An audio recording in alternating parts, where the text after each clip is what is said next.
Black Boys Fly, written and narrated by Jamal Fortune. In addition to writing this book, I'm a filmmaker, and we're currently running a GoFundMe for my first feature film, And Today Was a Good Day. The link to support our film will be in the description. All proceeds will go towards our film. Like, comment, share, subscribe to the Black Boys Fly channel. Introduction. Why is it titled Black Boys Fly? The book is called Black Boys Fly with 2 Y's. Honestly, it was just a typo, and I liked the way it looked, so I kept it. I used to listen to Good Kid, Mad City like every day back in 2013. And the song Black Boys Fly, it was the one song that I'll always skip. And then one day, I was still searching for a title of the book, and I finally listened to it. And I was like, that works. I'll use that. And the rest is history. This book was originally written at the end of 2014 when I had the idea around Thanksgiving until the spring of 2015. During this time, BET was still doing that Black Girls Rock special. And I never understood why it wasn't Black Kids Rock. Black boys and black girls need the same encouragement and recognition. Luckily, I wasn't an overachiever as a child. I won Most Improved in 3rd grade in Miss Jones' class. And these kids these days get more holidays and breaks off than a motherfucker. But I digress. All of the examples in this book can resonate with a young boy or a girl or a man or a woman or whomever.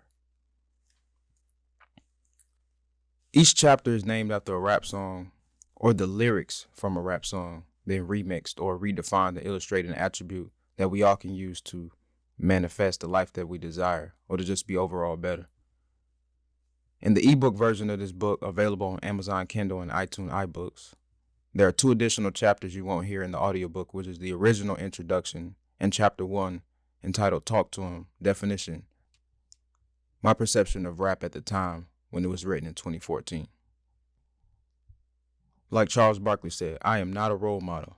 I'm not trying to motivate anyone. We give too many things outside of ourselves too much power. Stop looking for inspiration and start inspiring. I heard E.T. the hip hop preacher say that in one of them videos he be yelling in. You can use it and say you made it up. This book was simply conversations I would have with myself in an attempt to keeping myself encouraged during a rough patch. At this time, I looked around and realized I was the only one unemployed, and everybody I knew was at work all day, so this book became very therapeutic. By the time I was finished writing after a year of no luck of job hunting, I didn't have any money, I didn't have a car, but I did have a degree, whatever that's worth. So after I swallowed my pride, I was 29, and the only job that would hire me was a place where you can have it your way. Burger King. I soon learned ain't no ego in getting this paper. But do you know how many fucking sandwiches are on the Burger King menu? I was all up in Burger King, fucking niggas whoppers up. You gonna get whatever sandwich I know how to make in this bitch. But I digress. Now, I've listened to rap my whole life, and it ain't never made me want to rob, shoot, or do any of the shit they swear it influences young people to do. And I always thought it was lazy to blame everything on rap songs. I know if you want something of quality in life, you might have to look a little harder to find it. Because you're going to get what you pay for. So throughout this written version of the ebook, there are various rap quotes one might consider positive, inspirational, or motivational that you may or may not know of or heard on mainstream radio. I never had aspirations to write in general, let alone a book. I never wrote anything that wasn't an assignment until I was probably about 25. But you realize real fast, life gets heavy, and as the old folks say, keep on living. If you live long enough, you're going to face some challenges. I ain't even talking about death. Just trying to be a better person is challenging. We all come to learn that life is undefeated. The only other things that are undefeated are the 72 Dolphins, the internet, and I want to say these hands so bad, but I ain't gotten a fight since 96. I got in a fight with this girl named Jessica. To my defense, I was 10, and this nigga named Brandon instigated the whole thing. I was standing right behind her on the school bus, and he hit her, and I was standing right behind her, so she naturally thought it was me. She was Jamaican and from New York. Early when all those New Yorkers started moving to Atlanta, it was a whole lot of pussy clot and bomber clots being thrown my way. And this nigga Brandon was like, ooh, Jamal, you ain't gonna let her talk to you like that, is you? But I digress. From the great illustrious street poet, Trentavious Zaman White Jr., most famously known as bankroll fresh. He said, too many times we waiting for the next man to do something when maybe it was meant for us to do it. How many times you done heard somebody say, man, somebody, oh, they need to come out with this, they need to come out with that. Maybe it was meant for you to do it. So in closing, I'll leave a rap quote that embodies the book. It's going to be hard to convince kids. Honestly, losses taught me more than my wins did. It's complicated. Benny the Butcher. Chapter 2. Life's about who makes it, not who makes it the fastest. Definition. Don't quit on the goal because of how long it may take. You either want it or you don't. Drive Slow by Kanye West featuring T.I., Paul Wall, and GLC. No one screams motherfucker quite like Samuel Jackson. And no one says what I would always mark down on standardized tests when I didn't know the answer back in high school like 2 Chainz. True. God forbid I succumb to an early demise, but if I do, I'll only be able to rest in peace if Morgan Freeman recites my eulogy. On the surface, there's no reason to put such celebrated talents of the likes of Morgan Freeman and Samuel Jackson in the same exchange as 2 Chainz. But what they all share is a very admirable level of determination in their respective pursuit to accomplish their dreams in life. To think Samuel Jackson's breakout role in 1994's Pulp Fiction, he was 46. Or Morgan Freeman was 52 in Driving Miss Daisy, the role that catapulted his career. Or 2 Chainz, aka Titty Boy, Mr. Hellweave Killer spent over a decade in the background in the Ludacris DTP crew and the group Play a Circle before blowing up and recording over 100 feature verses in 2012 as a solo artist. The concept of having one's goals in life delayed beyond the age of 30 is not conceivable for many young people these days, and over 40 is out of the question. If the ghost of your future self came to you as a teenager, let's say 15 years old, and said you will achieve everything you dreamed in life, it's just going to take you until 35 or 45, would you sign up for that journey? On one hand, the confirmation that all the bricks being laid, paying one's dues, will all pay off one day is great. But the idea of a road of 15 to 20 years of sacrifice, patience, commitment, the blood, sweat, tears, twists, turns, deaths, and failure doesn't seem so appealing, does it? When you look at the bigger picture, you realize time passes anyway. And the old adage, anything worthwhile takes time, holds true. As Jamie Foxx proclaimed in the box office smash, the black cult comedy Booty Call, they just don't make niggas like they used to. Considering Nelson Mandela spent 27 years in a South African prison, enduring the heat, discrimination, and torture, all in the name of equal treatment for his people and fighting against apartheid. Nelson Mandela eventually became president of South Africa at the age of 76.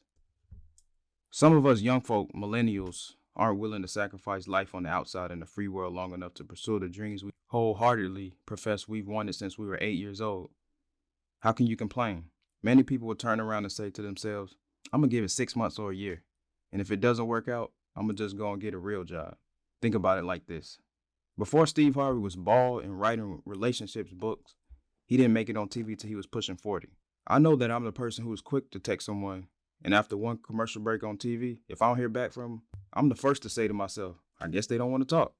I get it. In this age of instant gratification, I'm guilty too. But I'm slowly learning the beauty of the journey and not being overly consumed with just the destination. What you will learn along the way is if you can't be happy with nothing, you won't be happy with everything. When I say the beauty in the journey, I mean what the person really looks like on Catfish when you go to their house. That means the journey has a high probability of being ugly. The beauty in this journey, many don't want to endure. It's hard, it's long, it's lonely, and you often have to fight the urge to pack it in and turn around, give up, just to say you tried. The mere thought of having to thaw out some chicken for a meal is daunting when you can easily put some Hot Pockets in the microwave after a long 8-hour shift on the clock. I mean, who wants to go to the library to do research when you can Google search? On the contrary, we do want the album that takes a long time to create. Who wants the album from the rapper who just goes in the booths and spits and only takes a month to make? Nobody. We want the album that takes a year and a half. There's definitely a gift and a curse as it pertains to the world of being one keystroke away. But that instant accessibility doesn't translate into life achievement. Those take time. Ask yourself, What's the rush? Sure, we all want to ball out in the club in our 20s, stun on all the hoes that turned us down in high school, flex up on the gram in the VIP with the girls who not gonna give us any play, no way. Get that I just made it to the league starter pack? A girl with a big prosthetic ass that she got done in somebody's basement, a Jesus piece, a Range Rover, scratch that, a Camaro. That's what niggas riding around in a closet just for your J's. Don't put a release date on your goals, because if you're like most people, including myself, and the Detox album, it's always a work in progress. So you have to just keep going. At the same time, being patient doesn't mean working without a sense of urgency. Everyone didn't win the genetics lottery like LeBron and can go straight to the league at 18. So take your time, it won't happen overnight. When you wake up and a friend tells you about something life-changing that happened the previous night, 9 times out of 10 it's usually bad. A car accident, the car got stolen, an STD, a girl from the club got pregnant, someone got shot, robbed. Nothing life-changing that happens overnight is good. What are you willing to sacrifice to make your dreams come true? With every hurdle, you can ask yourself the same thing. But that's the question Robert Townsend used to challenge a room full of young, ambitious, wannabe actors and filmmakers when I was 19 at Clark Atlanta University. Now, if I knew all it would take was some maxed out credit cards and write some songs in 5-part harmony to make a feature film, I would have done it a long time ago. Did Robert Townsend know maxing out his credit cards to make Hollywood Shuffle would propel him to success? I don't know. But he was willing to sacrifice it all to achieve what he wanted. Back then, I was still so young that I thought 28 or 29 was old, let alone 30. And by that time, I'd surely be making movies, music videos, or some aspect of film and television professionally. I think there's definitely a positive perspective in the nearsightedness that you can't conceive your life won't unravel the way you expect it to, not plan. But expect because the expectation is there, but there's no planning. If you have no preparation, then you're just winging it. And preparation is key. Now, I know Russell Wilson, quarterback of the Seattle Seahawks, is the last nigga you call to hit the club with. But he's definitely the first you might want to call when it comes to giving you advice on being a young, successful black man. This has to be the most responsible nigga alive. And he lives by the phrase, separation is in the preparation. You have to wake up every day on purpose with the purpose. How many times have you woken up at 10 a.m. after getting a text asking, what are you doing today? You reply, shit. And that's exactly what you do all day. Shit. Now you could pussyfoot and not know what your intentions are with the girl you have a crush on if you want. The next man ain't gonna play around. He's gonna have a plan and he's gonna get her. The answer to what one is willing to sacrifice is different for everyone. Somewhere in that answer it would take time and a willingness to set foot on a journey with no guarantees. All of the men mentioned earlier are representations of no overnight success. Time nor difficulty should never be a part of the equation when deciding to engage in any endeavor as it relates to your life's conquest, because nothing's easy. Concepts of time vary depending on who you may speak to. Most people wake up with a certain time every morning.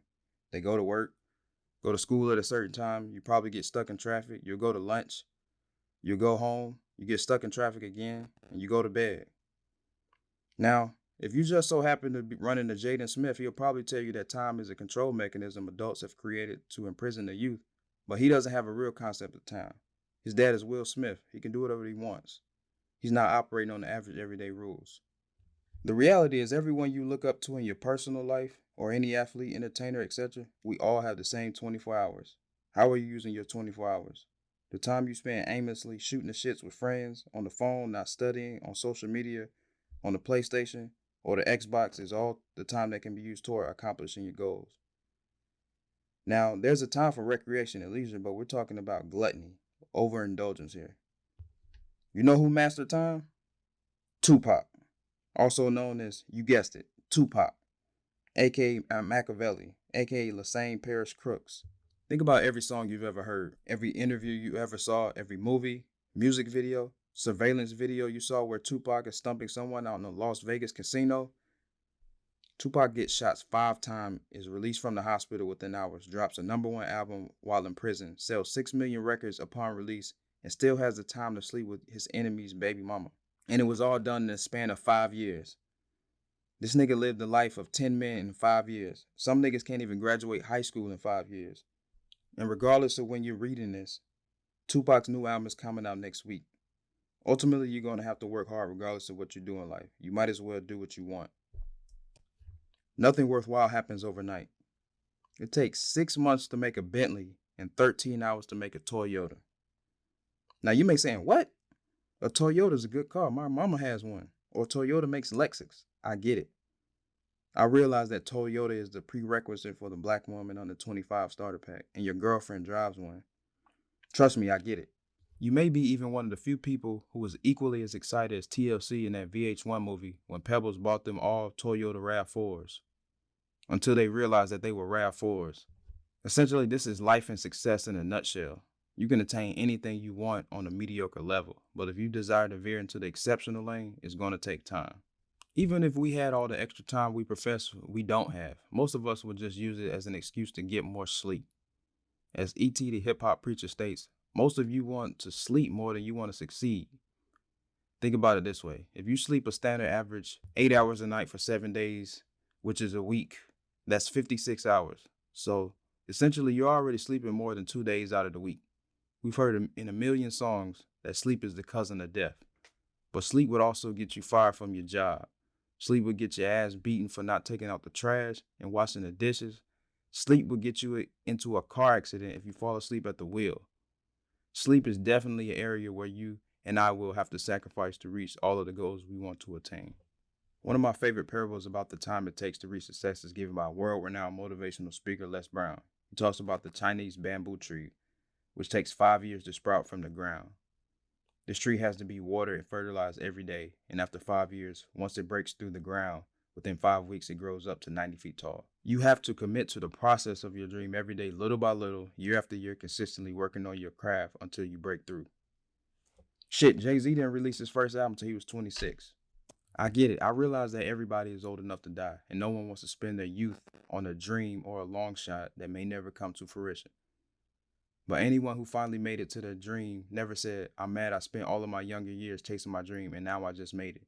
What's worse is realizing after all those years that you've accomplished nothing you've desired, and you hate your boss who keeps asking you about some bullshit TPS reports. Once you make it, how long it took is irrelevant. No one asked the man who ends up with Halle Berry how long it took for her to finally go out with him. Or once you make it up the ladder to the CEO, or become a lawyer or a doctor. So when your future self comes to you and asks you, are you ready for the journey to fulfill your dreams? Remember, life is about who make it, not who make it the fastest. Some other late bloomers who've made it later in life, Benny the Butcher and Griselda, Tabitha Brown if you're on social media, Kevin Samuels, Andre Ingram, the Los Angeles Laker who made his debut at 32, Miguel de Cervantes, who was 58, who wrote the novel Don Quixote, is the second most translated novel right after the Bible. John Warnock, who founded Adobe at 42, and at 50, he came up with the portable document format, or PDF. Sam Walton, who found Walmart, he didn't find it until the age of 44. At 55, John Pemberton was a pharmacist until he came up with the recipe for Coca-Cola. And Toni Morrison did not write her first novel, The Bluest Eye, until she was 40 years old.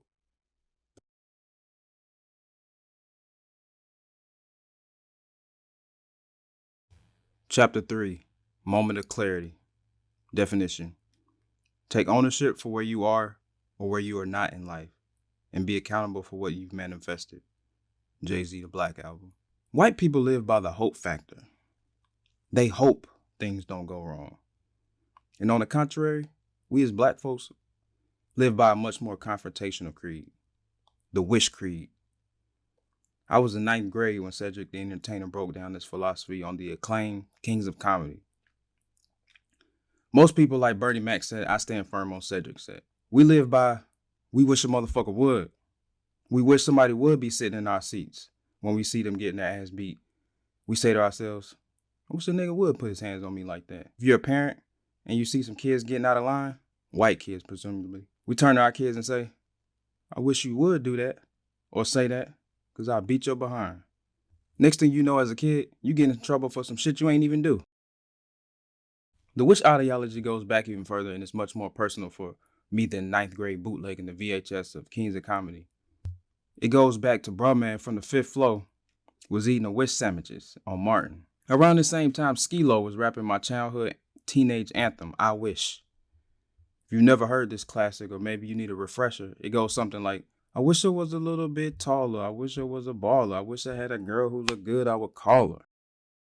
Skilo goes on to rap about some hood rat from Los Angeles. Her name was Leoshi. I assume she was a hood rat who was fine, but she dates a tall nigga who plays basketball, and clearly she's not checking for his short ass. Skilo is 5'8" for what it's worth. Now, I know all about this struggle. I'm 5'6". My doctor says I'm slightly shorter, but fuck him. My driver's license says I'm 5'6", so we gonna go roll with that. As I've grown to learn, being short ain't never stopped a nigga from getting no hoes. And for whatever reason, tall women like me.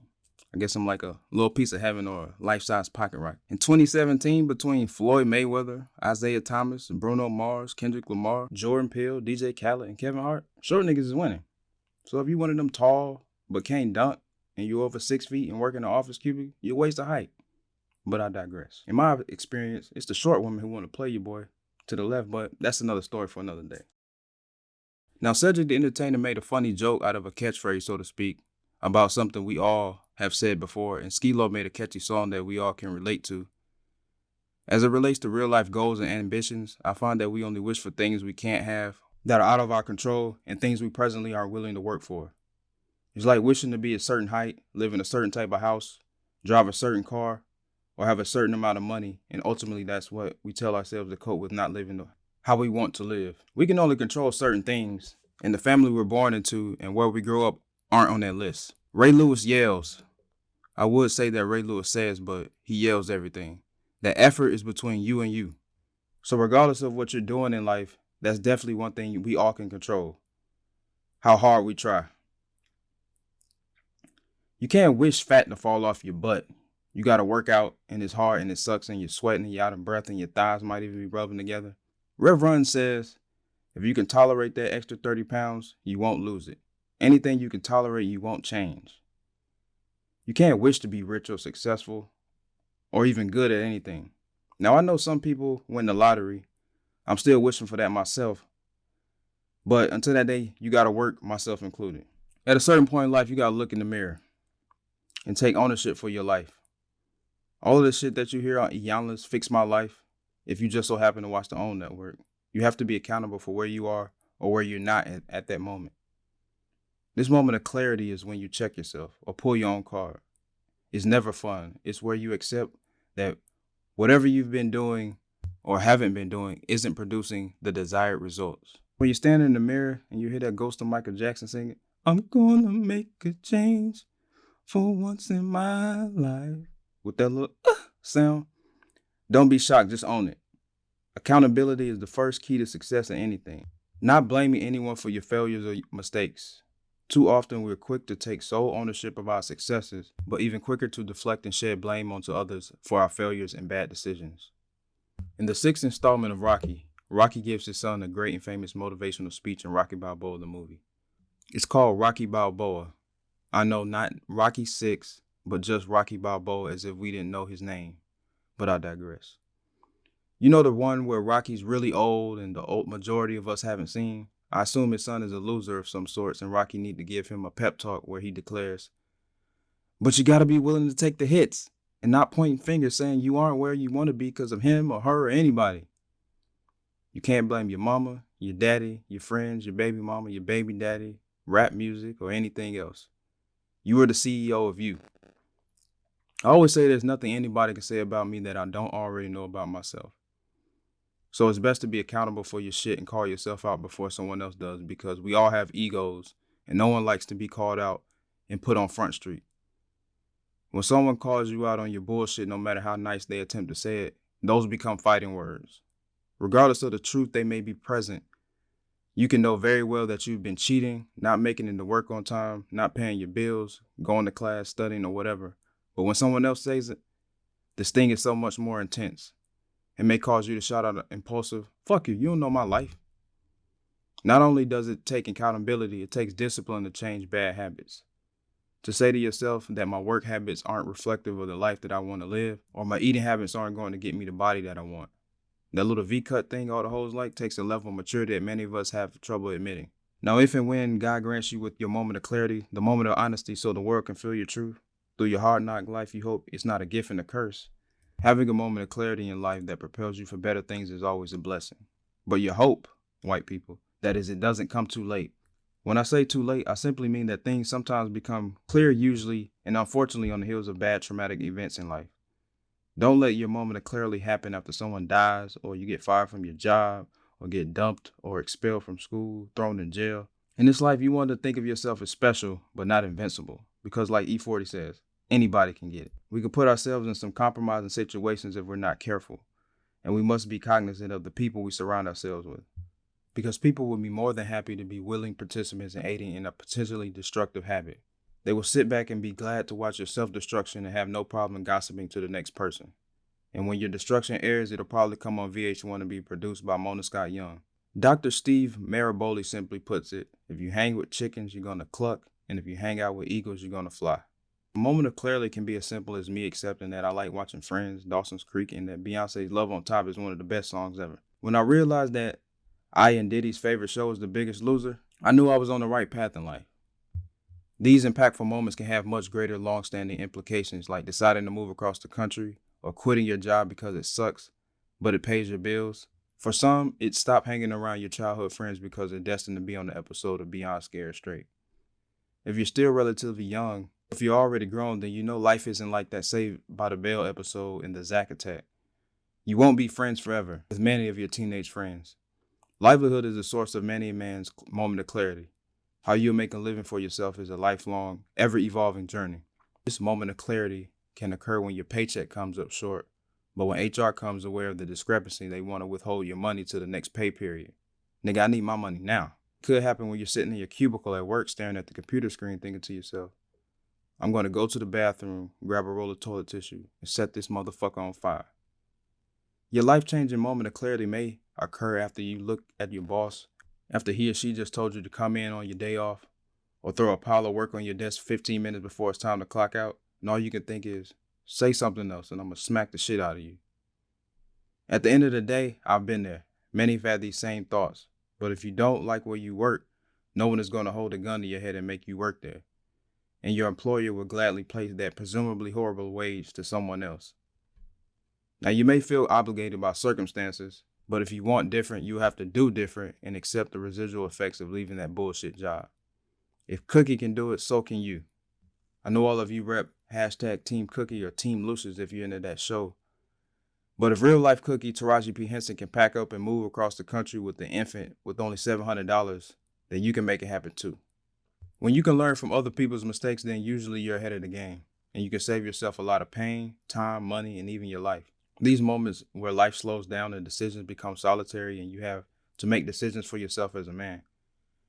It happened when Cain finally realized his actions had repercussions as he was being shot to death in an attempt to save Anthony and menace to society. Or when C decided to get out the car in which his friends were going to throw Molotov cocktails at the niggas in the neighborhood in the Bronx tale. Some decisions aren't life-threatening, but equally significant, like the first time you listen to Just Hold On, We're Going Home by Drake, and you realize he wasn't just singing the hook. This nigga was going to sing the entire song, only to find out 2 weeks later you're singing along with it. Or it might be when 30 minutes have passed and you've eaten all 15 pieces of that Church's chicken you got for $4.99 and your stomach starts to bubble. The exact moment when your teacher is on the phone with your mama and her facial expression changes to, you finna get your ass beat, as the teacher explains what foolishness you really did in class. When it's time to let out a church service and the pastor decides to give an impromptu sermon and the football game is finna come on. You're out to eat with friends and you're on a struggle budget and you got just enough money to get something to eat and drink, and then somebody says, let's go somewhere else. When you reminisce back to you and all your friends cracking jokes in class, but you're the only one who ends up in summer school. When you're at the ATM and you only got $15, but the ATM only lets you withdraw cash in multiples of 20. That moment of clarity that comes after you come, you can't believe how ugly she is or how nasty the texts you sent were. When you just watched the entire Prince MTV VMA performance to find out he had his ass cheeks out cut in the suit. When you witness Michael Jackson walk into the courtroom in a blazer, some blue pajama pants, and some slippers. It was a pivotal moment back in 1995 as a 9 and 10-year-old growing up in the South having to decide whether to ride with Death Row in the West Coast or Biggie and Puff and Bad Boy Records. Before shit just got real with just something catchy to say, shit was getting real, and you couldn't just come around me saying, take that, take that. None of that. So clearly I rode with Death Row Records in the West Coast because New Yorkers always been hating on the South, even though they were always moving to Atlanta. But I digress. Within the Black community, there has always been an expectation of accountability bestowed upon those who have a public platform or a level of celebrity. These people have held the responsibility of speaking for and being the representative for a large sector who don't hold the platform to highlight the issues in the community. Now, these people range from scholars, civil rights leaders, political figures, to athletes. Some of these people chose this particular path, others were drafted, so to speak. Anyone who's had the ability to speak to millions of people at one time and who were in a position to bring awareness to problems Black people were having. Now, I feel this is more of a moral issue, whether or not you feel it's your responsibility and hold yourself accountable to speak up when presented with a certain platform. At the end of the day, you're truly only responsible for yourself and your family and the mouths you feed. But as Lee Corso would say, not so fast, my friend. The game ain't just that simple when you're Black and you're making millions of dollars and you have a huge following and you have major cultural influence. That's where things get tricky, seemingly, these days. It's that some niggas have gotten comfortable, they make a lot of money, and they fuck a lot of hoes, I assume, but don't maximize their influence potential. The fact that we all have relatives who can personally speak of a life of segregation or picking cotton, sharecropping, that means we ain't that far removed. Because I'm not picking no damn cotton. 50 years since the civil rights ain't that long ago.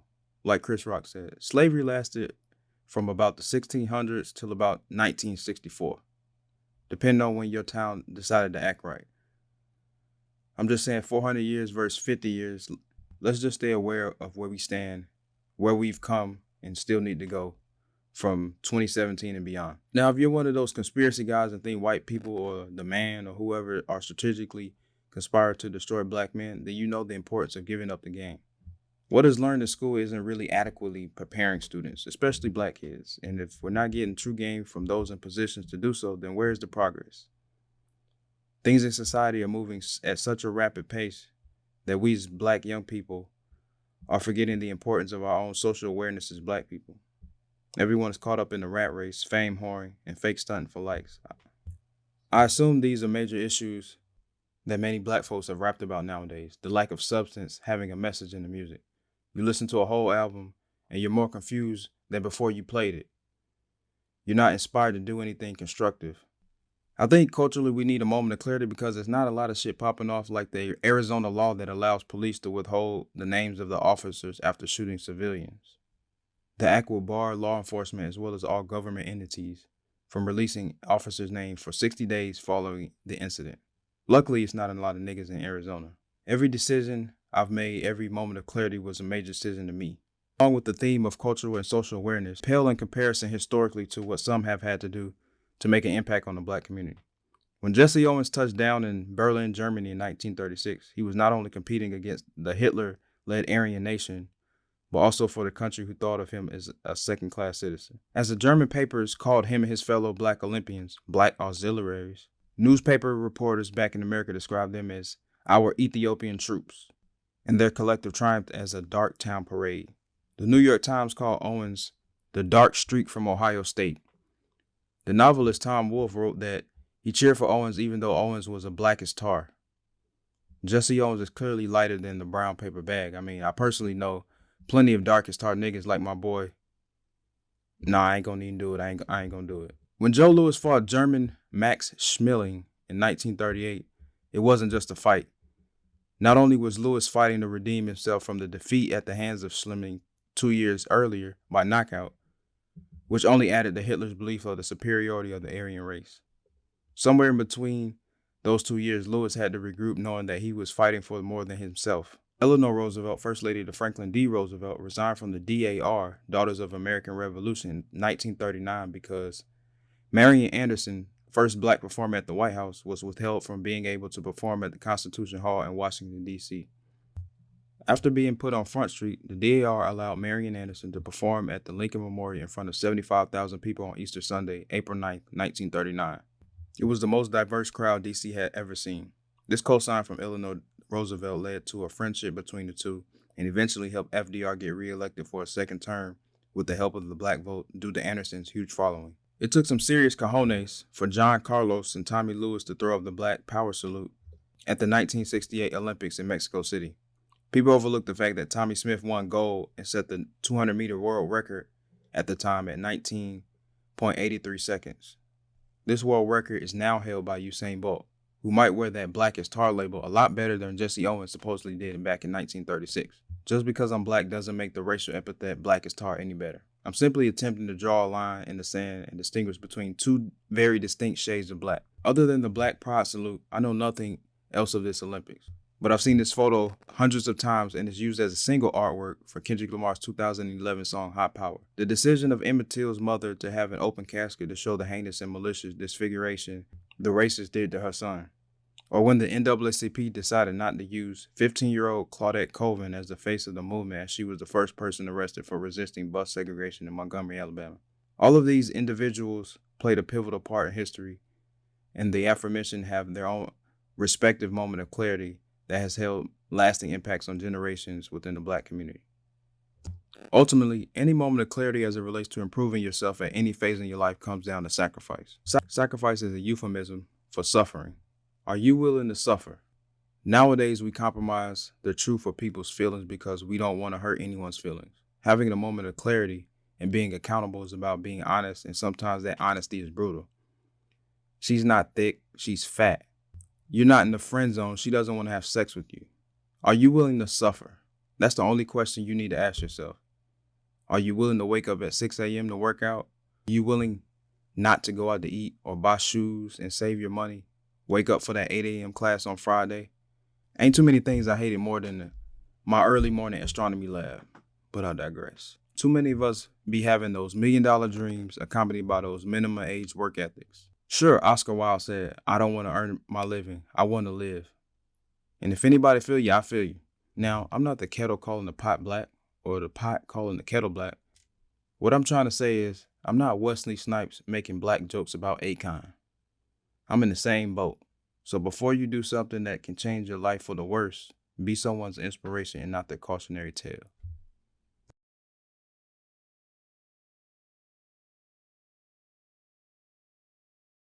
Chapter 4.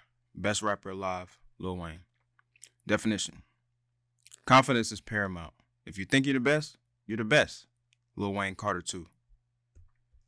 When Lil Wayne dropped the Carter 2 back in 05-06, track 7, Wayne staked his claim as the best rapper alive. And this claim was starting to hold some weight, beginning with the first Carter and extending all the way through the Drought and the Dedication mixtapes.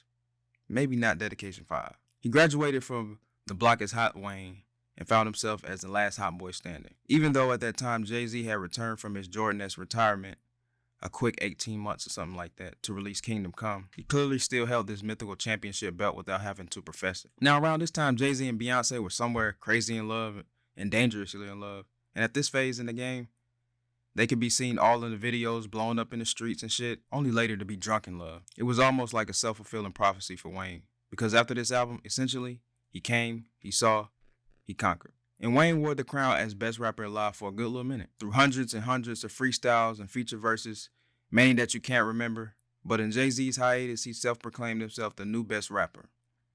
Now, if you're one of those who never thought Lil Wayne was worth a damn, I ain't mad at you.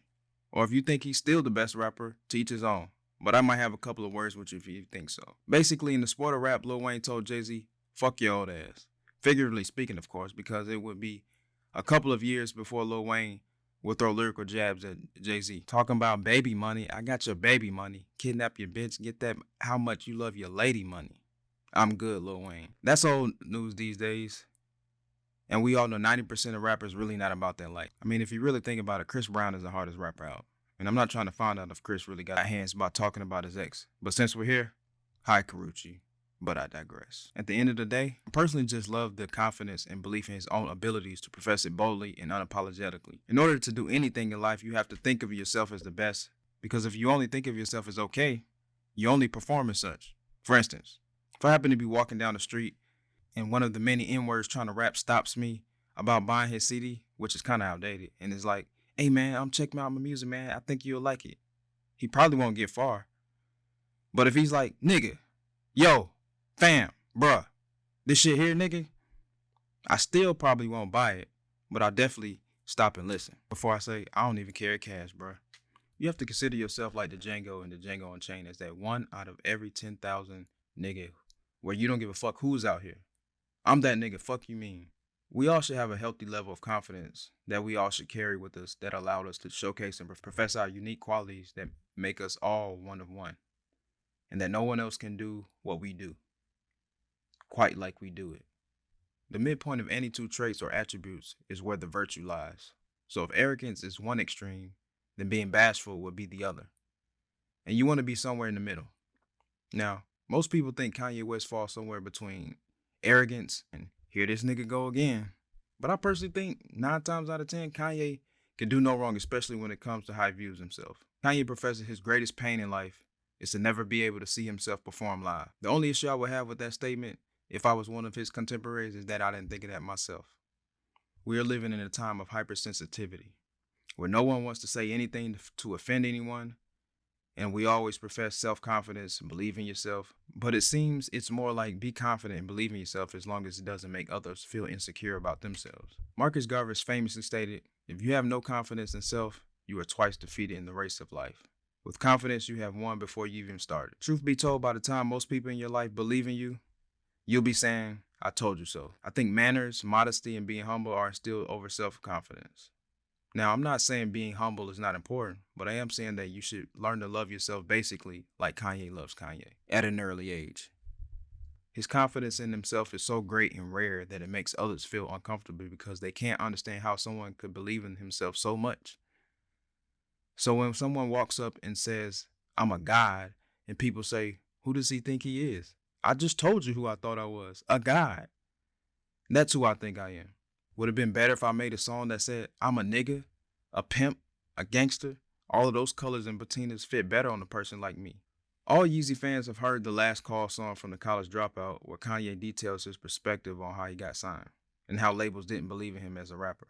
They only wanted him to sign him as a producer. Sometimes others non-belief builds with the necessary confidence and belief that propels you to where you're trying to go. Confidence is built slowly through results from hours and hours of beating on your craft, attempt after attempt. At least that's how it was said in those inspiring yet annoying Russell Wilson American Family Insurance commercials, asking for a friend. We just streets just want to know why Baby Future didn't have any draws on in those pregnancy pictures. But I digress. Even in defeat, you learn. But if you don't have the confidence to start, then you have nothing. We live in a time where it's not appropriate or in bad taste to openly celebrate your own greatness. We're supposed to leave that to spectators. That is why I love when Carmelo Anthony thanked himself for all the hard work he put in at the 2003 ESPN ESPY Awards. These are the same people who tell you you're great and turn around and tell you you suck. It's important to move with an I can mentality because having an I think I can attitude in anything that we do is all any of us really needs in getting the ball rolling and starting the process of trying to become. Pursuit of Happiness is my no excuses movie. Chris Gardner worked a non-paid internship with kids during the 80s, a time with no cell phones, no internet, riding the bus, and sometimes nowhere to stay, ultimately no easy way out. And now he's a successful millionaire and motivational speaker. Once again, they don't make niggas like they used to. Trying to do anything with kids is hard. Kids are hell. Just put more than one of them in a room and it'll drive you fucking crazy. We all can attest to what feeling fearful and being timid does in our attempts to achieve. How we hesitate, the second guessing, we doubt, and we're often indecisive when it relates to our talent capacities. If you take nothing from Kanye West, mimic his confidence in himself, regardless of any outsider's opinions about his perceived arrogance or egocentric nature. Everyone knows if confidence is paramount in any music form, it's extremely essential in rap, and you have to possess a supreme level of confidence to be successful. We all saw what confidence did and did not do to B-Rabbit and 8 Mile. This nigga was thrown up before shows, standing on the stage like a deer in headlights, but once he got over his stage fright, he was good money. Confidence is paramount whether you've named yourself LL Cool J, which stands for Ladies Love Cool James. Pimp C named himself Pimp C at 16. You're dark-skinned as Big Daddy Kane with the light-skinned niggas like Al B. Sure and LD Barge and Will Smith were out here running the streets. Now, in some instances, confidence can go wrong because you have never seen anything until you've seen Al Sharpton about 50 pounds ago walking down the New York City streets in a too-tight Adidas tracksuit with his side fat busting out the side and hanging all over his waistband, all the while wearing that blown out perm. Now that shit takes some confidence. Or maybe you've seen a big head, little body Al Sharpton taking a selfie in a department store dressing room. Black men and swag are synonymous. At least they should be. We created the word and have always embodied its meaning. Even all the way back to the great Muhammad Ali, who probably is the creator and embodiment of the word swag in its present day context. Ali also had bars. I done wrestled with an alligator. I done tussled with a whale. Handcuffed lightning. Thrown thunder in jail. Only last week I murdered a rock. Injured a stone. Hospitalized a brick. I'm so mean I make medicine sick. Ali's fighting skills, confidence, and looks were what he was most known for, until he refused entry into the U.S. Army in 1967 during the prime fighting years of his career. This refusal led to arrest, trial, and conviction for draft evasion. Ali vehemently professed, "No, I am not going 10,000 miles from home to help murder and burn other poor nations simply to continue the domination of white slave masters of the darker people the world over. This is the day when such evils must come to an end.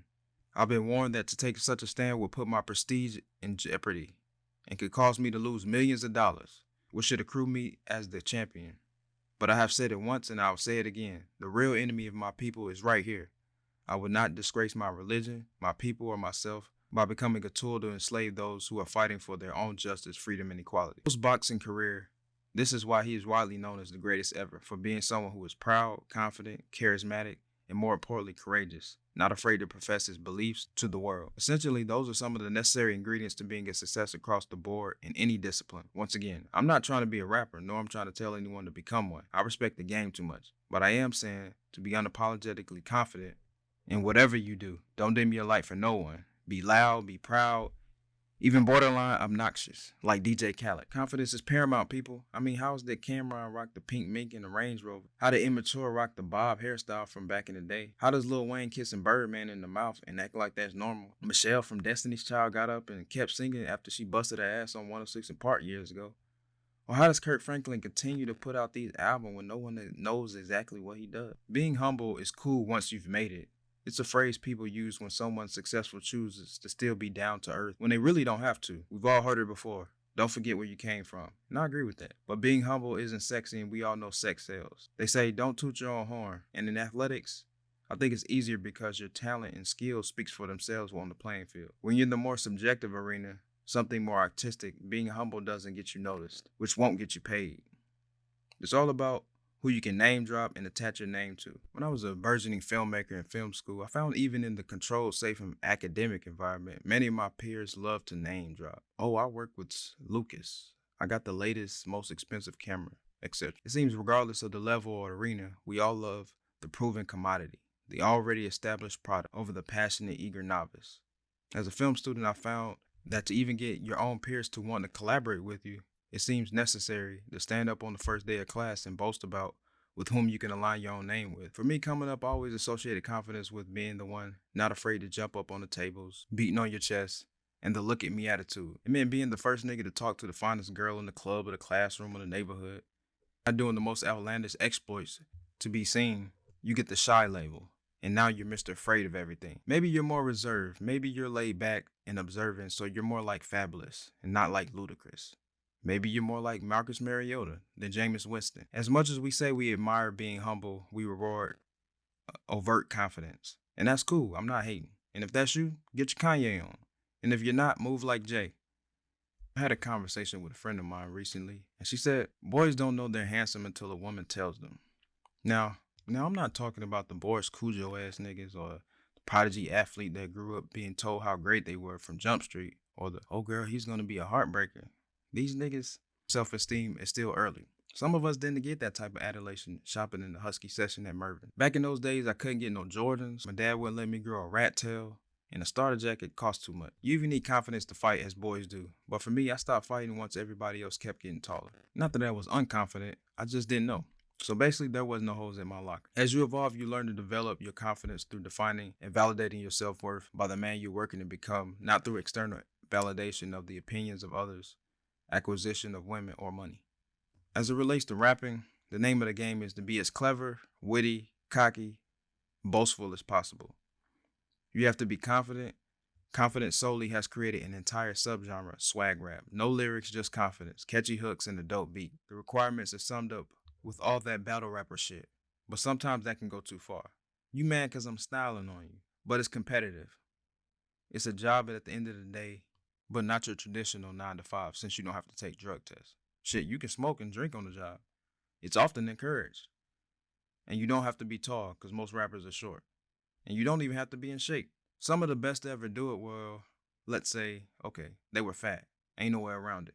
I mean, there was Notorious B.I.G., Big Pun, Fat Joe, CeeLo, 8 Ball, Heavy D, E40, Fat Boys, Biz Markie, The Old Missy, The Off and On Again, Timbaland, Rick Ross, DJ Mustard, DJ Khaled, Mike Jones. Being confident, cocky is all a big dick swinging contest. Not literally, of course. I mean, it's all about my chain got more diamonds. I got the most expensive, latest whip. My light-skinned, big booty chick look better than yours. I sold more OZs, etc. At the same time, since I'll never throw the rap game under the bus, so think if rap was a movie, it'd be a Martin Scorsese or Quentin Tarantino film, and we love those. The more guns, blood, killing, and cussing, the more we love it. So no harm, no foul. It's all entertainment. I love to hear how clever Saha the Prince and Fabulous would be. How Jay-Z would talk about a lifestyle I know nothing about. How the Clips made drug dealing sound so elegant. How Nas, J. Cole, and Scarface paint a vivid story. How 2 Chainz will spit a rap line that's borderline hot and you're not quite sure if it's dope or not. And it's straddling the fence on being, what the fuck this nigga just say? Listen to some old Ice Cube and Snoop and realize they had bars. A good percentage of pop rap lingo can be traced to an E40 song.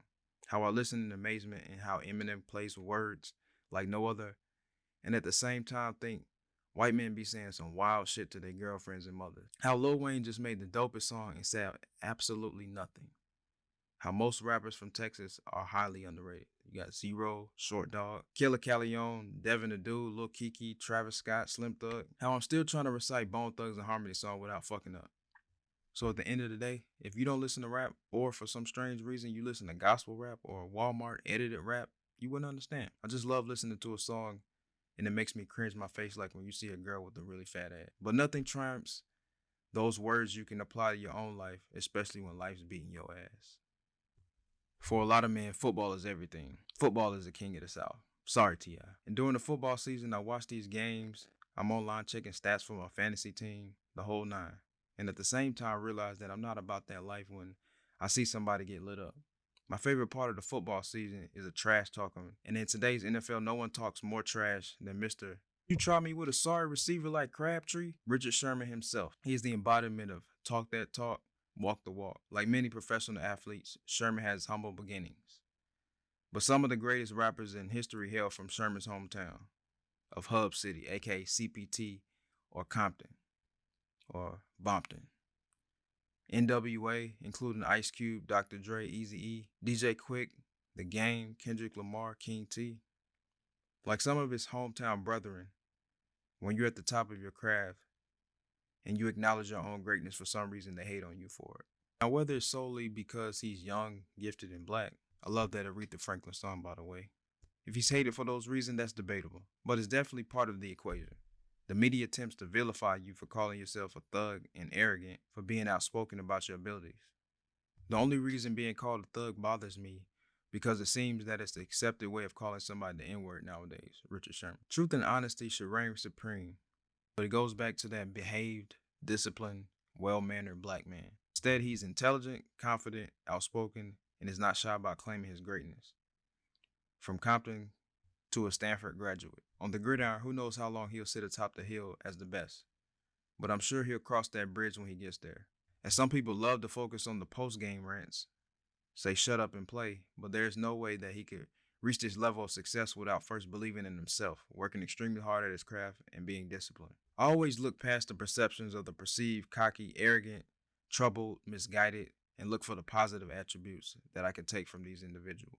Hard work, dedication. Hard work, dedication. That's the chant I say to myself when I'm at the gym struggling, trying to mimic the money team head honcho Floyd Money Mayweather. Floyd is another rich, loudmouth, woman-beating, arrogant nigga, allegedly. Now, I've never heard anyone say those words verbatim, but each of those adjectives have been used to describe Mayweather. Sure, all of those labels may fit depending on who you talk to, but when you're the richest athlete in the world, not just the city, the world, Craig. And you're arguably one of the best boxers in history, and you've accumulated nearly $1 billion. Clearly, those words don't faze you. I find it intriguing that it seems that many of his pundits seem to focus on how Mayweather spends the money he's earned and chooses to live this overly excessively flamboyant lifestyle that he's worked for. I thought this was the American way. Coming from nothing and making a success of yourself, isn't it? Now, I hate to be that black guy who's quick to pull the race card, but fuck it. Once again, it's another black man who comes from nothing to reach the height many will never reach. Coming from humble beginnings in Grand Rapids, Michigan. Now, I've never been to Grand Rapids, but my mama's from Detroit.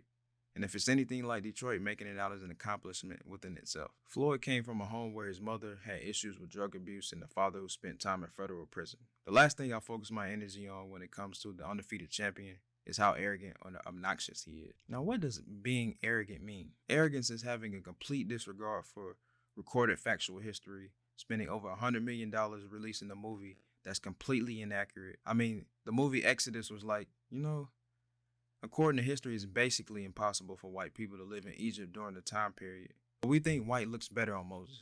Now, Floyd built his career on a supreme level of confidence and self-belief in his boxing talent, hard work, and dedication to his craft. Sure, Nelly can make jokes about Floyd not graduating from high school, and The Breakfast Club can release an unedited audio of Floyd Mayweather struggling to read radio drops. Some might join in and laugh and say, he's got all that money, but he can't even read, or he didn't even graduate high school. I don't know if Floyd graduated high school or not, or if he can read. But I do know, even if these are the facts, he didn't allow it to stop him from achieving his goals. You can't debate that his perceived arrogance toward himself and his abilities has paid off. Seems that everyone is all about the money, on the grind, on the paper chase until it comes to someone else's pockets. And then everyone wants to get all righteous and become the morality police. How Mayweather chooses to spend his money. I'm not here to debate on which transgressions in someone's past should be continued to be addressed. When you've elevated yourself to the highest level of your craft and in the highest paid athlete in the world with this mentality, it's hard to make a strong logical argument against it. Some niggas can't even get employed in a month, let alone be recognized as the best in their respective craft in the world and what they're doing for a living. Confidence comes naturally with success, but success only comes to those with confidence. Now, I don't know who first said that or who's credited with that quote, but you can use it for yourself. This is the main reason I love those rappers and entertainers that suck. These are the ones who inspire me more than the rappers we all love. Because it's easy to believe in yourself when everyone's telling you how great you are. In reality, that's not how things pan out for the majority of us. Most of us fall in that Nick Cannon level of talent, which is like not great, not bad, but average. So if you're like Nick Cannon, you just stay in your lane and keep getting all that primetime TV money. Chris Rock says, in a classroom of 30 students, you got 5 who are above average, your Baracks, your Mark Zuckerbergs, and 5 who are below average. Y'all remember that line Forrest Gump was at right below normal? And that other 20 of us are just in the middle, are average. I know you're saying to yourself, not me, I'm not average. Whatever helps you sleep at night. But truthfully, there's nothing wrong with being in that middle 20. All being average means is you have everything you ever need to do whatever it is you want. You just have to put in the work to become great at it. You just got to believe in yourself and believe in what you're selling. That's why I love Soulja Boy. I'm referring to his mentality, not so much his music. Let's think about it. To be able to launch his career online at 15 using YouTube when it really wasn't popping like that, he's the ultimate personification of, you ain't gotta like it, I like it. Even his own family told him he should keep his job at Burger King instead of pursuing his dreams of becoming a rapper. I think about if I was related to Soulja Boy and he played me the songs, Yeah, and Just Got My Report Card, throw some D's on it, I would have told him to get the hell out of my face, and if there's any more copies, give them to me so I can prevent anyone else from hearing them. I can't explain how in the hell they sold any records, but I will thank Soulja Boy for She's Got a Dump. Now, this is a testament to his self-confidence, determination, and his focus not to be deterred by anyone's perception of his talent or lack thereof. I know Soulja Boy said, shout out to the slave masters because without them, y'all, we still be in Africa. Nevertheless, I respect his hustle, being a pioneer on YouTube at such a young age. I mean, everyone has done the Crank That dance at least once. Even if you want to front like you didn't do the dance, the numbers don't lie about the success. Crank That was nominated for a Grammy. It was the first single to sell 3 million digital records, has over 170 million YouTube views, and even had that weird prison in Asia doing the dance. 9 times out of 10, unless you're doing something that's already a proven commodity, people are going to throw salt, shade, hate, all that shit on your aspiration. Maybe he was too young to know he wasn't good. Maybe he didn't care. Either way, he had the confidence and said, fuck it. Even with all this confidence being exuded through all these various platforms and disciplines, sometimes we, black people, gotta reel it in because history has proven when black men are too good at something, they'll just change the rules on your black ass. Kareem Abdul-Jabbar was so good they banned dunking. Yes, I know that's some whole shit. When Kareem was still going by the name Lou Alcindor at UCLA, he was dominating so much that they changed the rules. Google the Alcindor rule. They finally reinstituted the dunking once he graduated, and as a result, he created the hook shot. I know we don't play baseball anymore, us so-called black Americans, not our Latino brothers, but Bob Gibson was beasting so hard he forced the MLB to lower the pitcher's mound before the 1969 season. Allen Iverson, Mr. We talking about practice, the main reason every nigga in the league is tatted up, had cornrows and rocks the arm sleeve. Iverson wore his big chains, baggy clothes, and still dropped 30 a night. He was so influential on an entire generation of NBA players, David Stern implemented a dress code. The face of the league looked like all the rappers, and even if the parents kept their kids from the music, they couldn't avoid the influence that Iverson brought to the court. Jack Johnson, the first African-American heavyweight champion, didn't let the hate stop his confidence. After stints in prison for dating white women, he invented the wrench in 1922. U.S. patent number 1,413,121. Major Taylor in cycling, Moses Fleetwood Walker in baseball, Isaac Murphy, a black jockey, are all a part of what William Roden coins jockey syndrome, using power to change the rules of engagement because when you can't beat them, just change the rules, from his book, $40 Million Slaves. So if you ever question your abilities, just say to yourself, Soulja Boy isn't that good, and Nick Cannon isn't that funny, but they've got confidence in themselves. So if they can do it, so can I.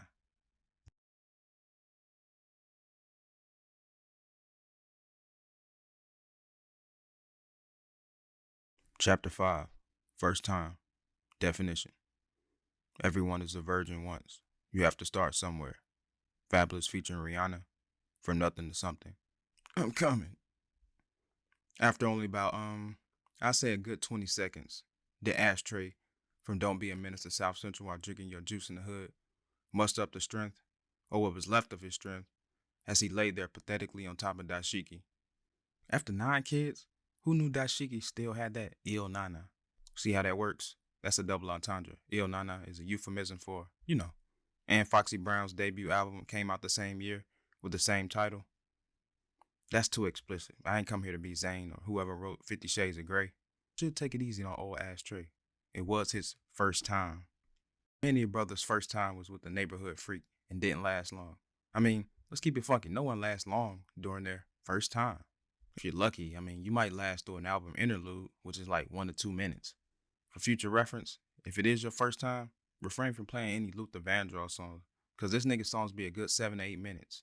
Shit, you won't even last to the part of the song when Luther actually starts singing on Superstar. So don't play yourself. Damn. Maybe I should have painted a picture that showcases something more romantic and intimate like Q and Monica from Love and Basketball. Now that was some pretty shit. It was beautifully lit. They had that good lighting. He actually wore a condom. He didn't just have sex with her outside on the grass. He took her inside his room and did his skullduggery on that twin-sized bed, and even had Maxwell singing the soundtrack. Now, I don't know how Maxwell sings This Woman's Work in 1988, but maybe it was supposed to be the Kate Bush version, which came out in 1988. I guess Maxwell was for the viewing audience because, back in 1999 into 2000, shout out Juvenile, Maxwell did have all the women on lock. Even still, I thought Quincy Q was more player than that. Granted, it was Monica's first time. It was still 1988. I thought Quincy would have had the deal, 2 occasions, or Keith Sweat make it last forever on deck. Now, first things first, if you want to sing Keith Sweat to your lady, just make sure you hold your nose because Keith Sweat got that nasally singing tone. Number 2, sidebar. As it relates to Keith Sweat, I won't go into detail who was the reason why a certain someone was caught up in their feelings. I ain't gonna say it was me, but this person listened to Keith Sweat's I'll Give All My Love to You on repeat for an entire day in the rain. So if you just so happen to be caught up in your feelings, don't hesitate to blast some Keith Sweat at ignorant levels. Everyone is a virgin once. Everyone knows it. But as a young, horny, wannabe grown adolescent teenager, every young nigga wants to front. You're in middle school, you might have a girlfriend, you might be kissing already, maybe even some tongue. But 95.3% of those 13 to 14-year-olds I knew wasn't actually doing no pumping. I purposely left out the small percentage, which was reserved to a former classmate who shall remain nameless. Shout out to Philip. What I ain't gonna say his last name, who would detail the most vivid sexual exploits after football practice that my 13-year-old ears had ever heard before. I'm talking the type of stories that I would later find out you could only tell these stories if you were actually getting some. Shit.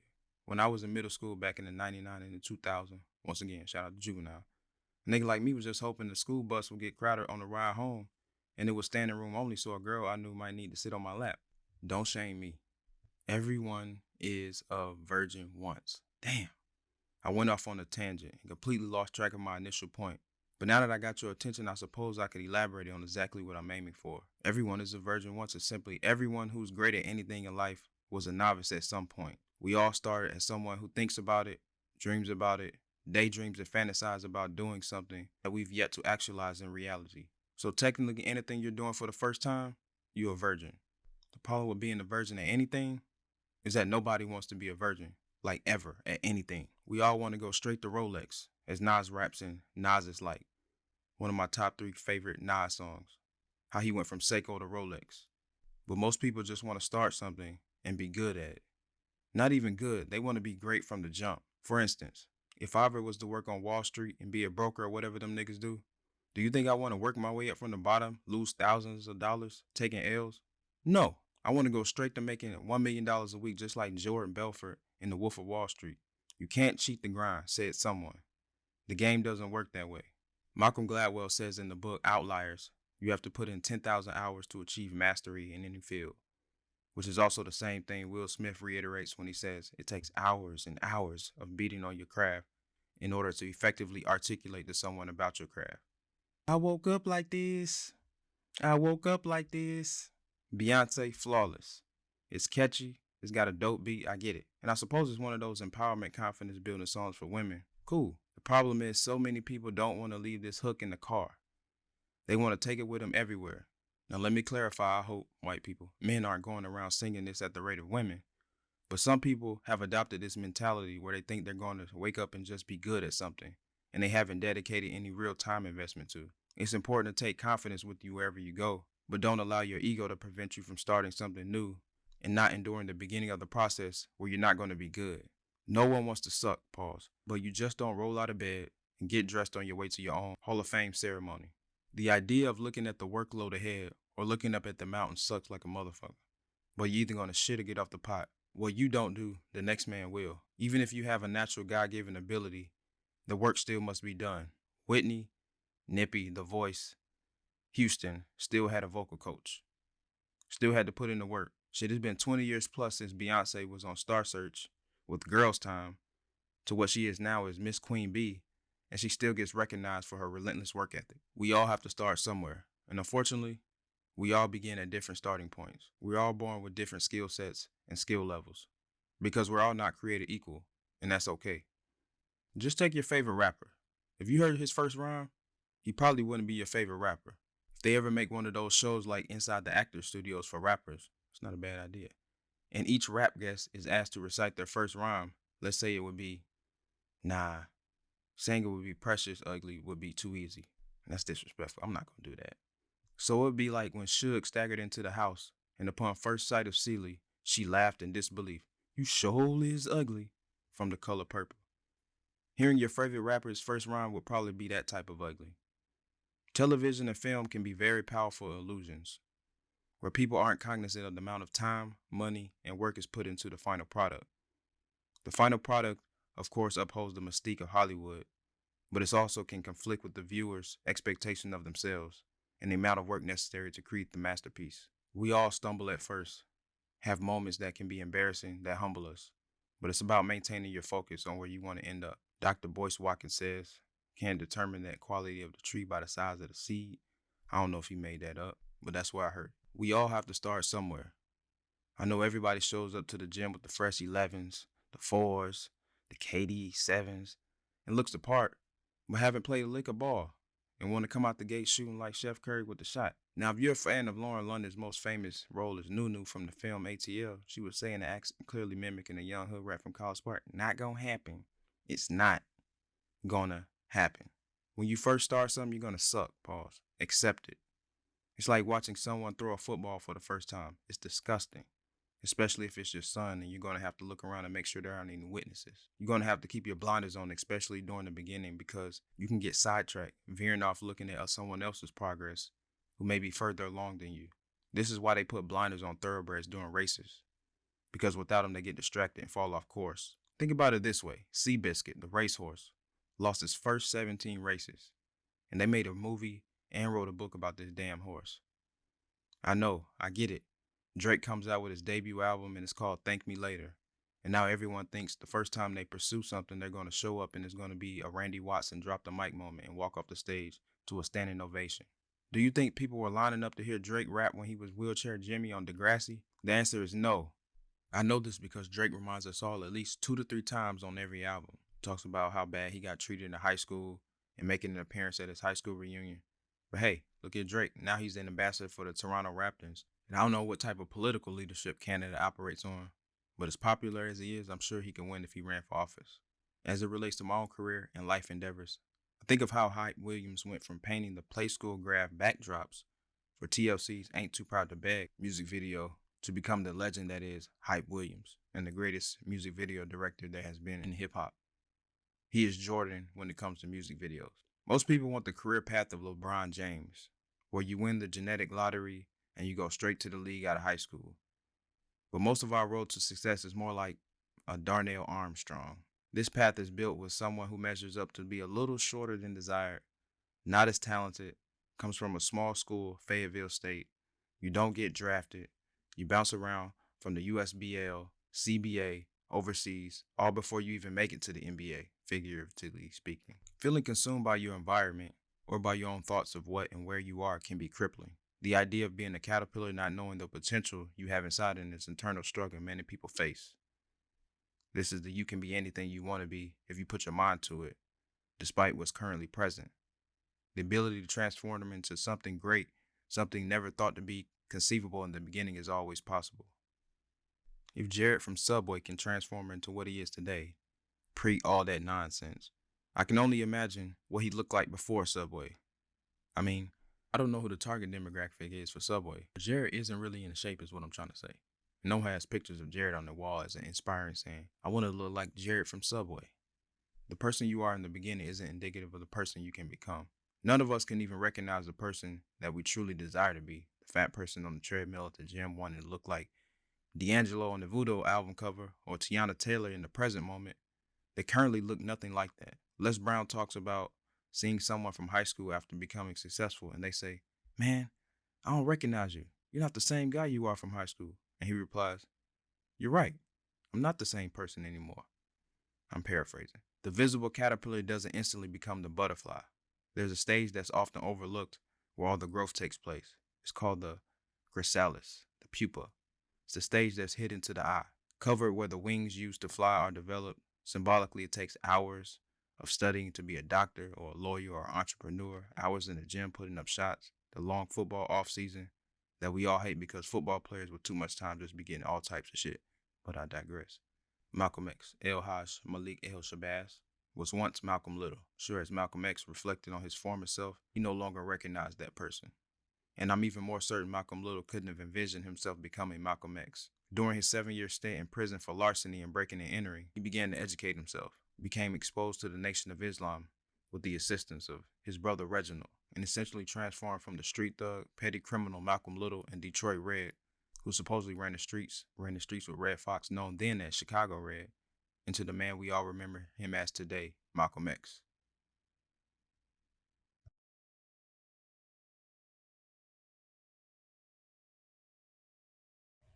Chapter 6, Hey Young World. Definition. Age ain't nothing but a number. Don't be confined by how young you are. Slick Rick, The Great Adventures of Slick Rick. I know what you're thinking. Age ain't nothing but a number. Let me stop you there. This ain't that type of party. I know. Temperature is rising and her body is yearning, but leave it alone. That'll get you 15 to 20. But I digress. I'm referring to back in the days when I was young, but I'm not a kid anymore. The song by Ahmad that samples Love TKO by Teddy Pendergrass. I always loved that Turn Off the Light song. That whole getting rubbed down in hot oils. Ain't really my thing, but to each his own. Sure, nowadays, both are respected as classics, timeless records, both perfect barbecue songs, cleaning around the crib, cruising in your whip or your mama's car. Even better for throwback Thursdays on the gram. This song is a reflective homage to when life was easier, less stressful, from bullshit jobs, bullshit bills, bullshit relationships. A time when all there was in life was to come home from school, maybe a couple of chores, running around the neighborhood chasing girls, watch Power Rangers, the whole nine. Unless you're from one of them really bad neighborhoods and gotta sleep, eat, and watch TV on the floor and then learn how to walk till you were 10. At least that's how it was for Chris Rock and Lethal Weapon 4. It's the perfect recipe for a great rap song. An old school sample, a universal story everyone from Brooklyn to Compton to Stone Mountain can relate to. When we get older, we all have moments where we reflect on the days of past and laugh and joke about what was and wonder what could have been, how life could have been different. The old adage, if you knew then, what you know now, is what all niggas say when they think about what girl they let slip through their fingers, or the opportunity they passed up for something that turned out to be forgettable. Being young, how does one ever really appreciate a time in their life that only lasts roughly 18 years? It's new. You're growing. You can't walk for the first year of your life. Speak your first words to 2 or 3. And who knows before you can read or properly form a sentence. Out of 18 years, grammar school till high school graduation, if you graduate, how many kids really have an appreciation for a time in their life that escapes your grasp before you even realize it's gone? Pete Rock, legendary producer and one half of the duo, Pete Rock and CL Smooth, recites the chorus on Nas's The World Is Yours from his classic debut album, Illmatic. Whose world is this? The world is yours. The world is yours. Listening to this song to this day, I'm still amazed that someone so young penned the lyrics. At the same time, I'm not. I get it. I realize that some young minds just get it. It doesn't take them till 20 or 30 or 40 to figure out who they are, what they want, and where they want to be in life. This group of young minds will only be reciting a Moz classic back in the day because it's a dope song, not because they're wondering what if. Woulda, coulda, shoulda doesn't apply to them. These great young minds are rapping, it's mine, it's mine, it's mine, as Pete Rock does after he poses the question, whose world is this? Everyone doesn't walk the same path, and some get it quicker than others. Any parent with multiple children will attest to this. As Mike Tyson says, life is like a classroom. Some get the lesson faster than others. And once you get the lesson, you can move on to the next grade. I'm paraphrasing. Sure, being smarter, more talented, insightful, charismatic, more attractive, anything that separates you from your peers can be lonesome at first. It's natural to usher feelings of belonging. But as the song goes, the world is yours. And if you have something that makes you unique, own it. The world is what you make it. If you happen to be a teenager or a tween or whatever they're calling it these days that already has their mind made up for a business, an invention, a song, another dance, shaking my head, or just clear what you want to do with your life, go for it. It's your life. If you have a gift to share with the world, let it shine. Don't dim your life for anyone else, especially not because of your age. As you will learn, people aren't as eager to help support your ideas, your long shot dreams when you're an adult. Be inspired, be motivated by that notion. Sure, you may be young, but young people, young minds have always achieved greatness. Your youth, your fledgling and blossoming mind has great ideas that are valuable, and don't be deterred by classmates. Most of them won't turn out that great. Parents or anyone who doesn't share your vision, fuck them. Fuck them up against the wall. Rest in peace, Bernie Mac. Adults spend a lifetime attempting to recapture their youth. We live in a youth-obsessed culture. I get it. Whether it's facelifts, tummy tucks, female revirgination. You only virgin once, I don't care what nobody says.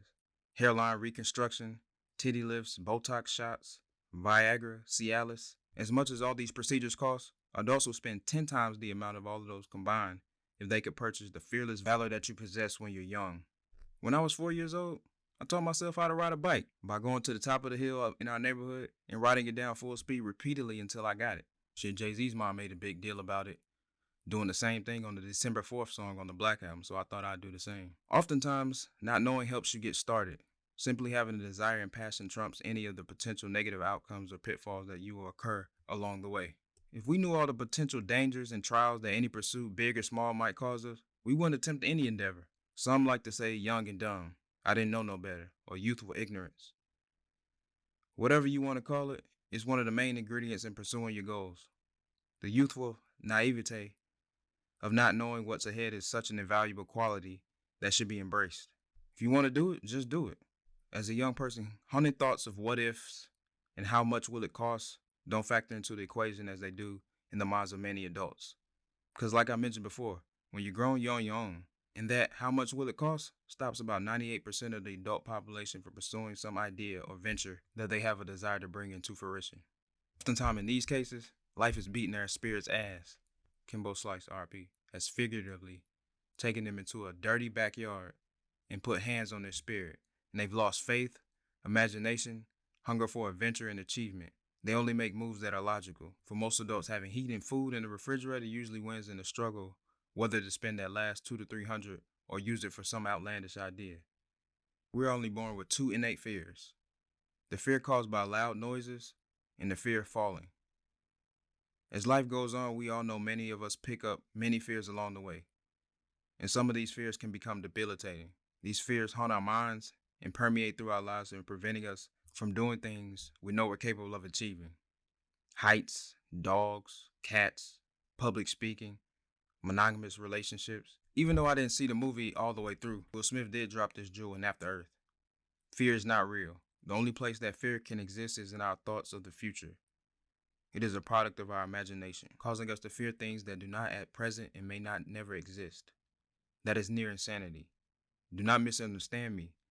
Danger is very real, but fear is a choice. Being young and black on the surface seems extremely difficult, and obviously, sometimes it's the fact that niggas are getting killed by the police or each other. But you can't live in fear. Control what you can control and attempt to keep yourself out of harm's way as much as possible is all you can really do. These obstacles will be present, but you can't be fearful. Young black people have always done great things. Regardless of what is or isn't taught in school or constantly shown on the news or on World Star, our accomplishments shouldn't be undermined, undervalued, or forgotten. Be inspired that you virtually played a major part in the creation of every genre of music in this country and created generally 95% of every dance movie that's ever existed. The Shmoney Dance, the Superman, the Stanky Leg, Chicken Noodle Soup, the Harlem Shake, Lean With It, Rock With It, the Dougie, Breakdancing, the Dab, Juju on the Beat, Hit Them Folks, the Moonwalk, the Robot, the Tootsie Roll, the Butterfly, the Bankhead Bounce, Twerking, the Nay Nay, Whip It, the Wobble, the Cupid Shuffle, the Jerk, the Cat Daddy. And most of these dances that we've created don't even require talent. Being young has never prevented anyone from accomplishing something great. James Farmer was famously depicted in the 2007 film Great Debaters at 14 as he was a part of the Wiley College debate team. Later in life, he initiated and organized the 1961 Freedom Ride, which led to the desegregation of interstate transportation in the United States. Being young has always been a driving force in sparking cultural revolution, notably the Student Nonviolent Coordinating Committee, which was birthed in the 1960s under the umbrella of the Civil Rights Movement, specifically led by young people. Founding member John Lewis, 25 at the time, was the leader of the SNCC when the group marched from Selma to Montgomery, which led to the Voting Rights Act of 1965. The Voting Rights Act prohibits racial discrimination in voting. Lewis famously professed to Lyndon B. Johnson after being beaten by police, "I don't see how President Johnson can send troops to Vietnam. I don't see how he can send troops to the Congo. I don't see how he can send troops to Africa and can't send troops to Selma." Eventually, led by Stokely Carmichael, later Kwame Ture, who popularized the phrase Black Power and eventually became an important figure in the Black Panther Party. The Black Panther Party, infamously run by young revolutionaries Huey Newton and Bobby Seale, also leaders Fred Hampton, Elbridge Cleaver, Angela Davis, and others. Bobby Hutton was the treasurer and first recruit to join the Panthers at the tender age of 16. You can live in your own field forever, and oftentimes it takes youthful vigor and zeal to help evoke change. Experience is sometimes the best teacher until we get our own plate. I hope you don't mind me eating off of yours. Cujo Goody, Main Street by Outkast. In this day and time, the access to the internet allows one to learn and re-educate themselves like never before in history. This line from Cujo speaks directly to the opportunity. With seemingly every book, a large portion of history is one keystroke away. We can learn from those who've blazed trails before us. At any age, we can use the lives of those before us as allegories for our own. We should be learning to understand what was so that we can prevent repetitious cycles of ignorance, discrimination, sexism, poverty, etc. The solutions for age-old issues is something I don't have the answers for. But if we read, we can start to gain better awareness, and hopefully these solutions will be ignited in some young mind. As the great Maya Angelou said, when you learn, teach. And when you get, give. Going forward, we have to change our attitude toward each other and realize that my success will not result in your failure, and be willing to help each other on our own journeys in life. Mr. Don Chi himself, Jermaine Dupri, is the youngest inductee into the Georgia Music Hall of Fame and the youngest charting producer in history of music at 18. Mike Tyson became the youngest heavyweight champion in history at the age of 20. Arguably the most famous king in history, King Tut, became pharaoh at 9.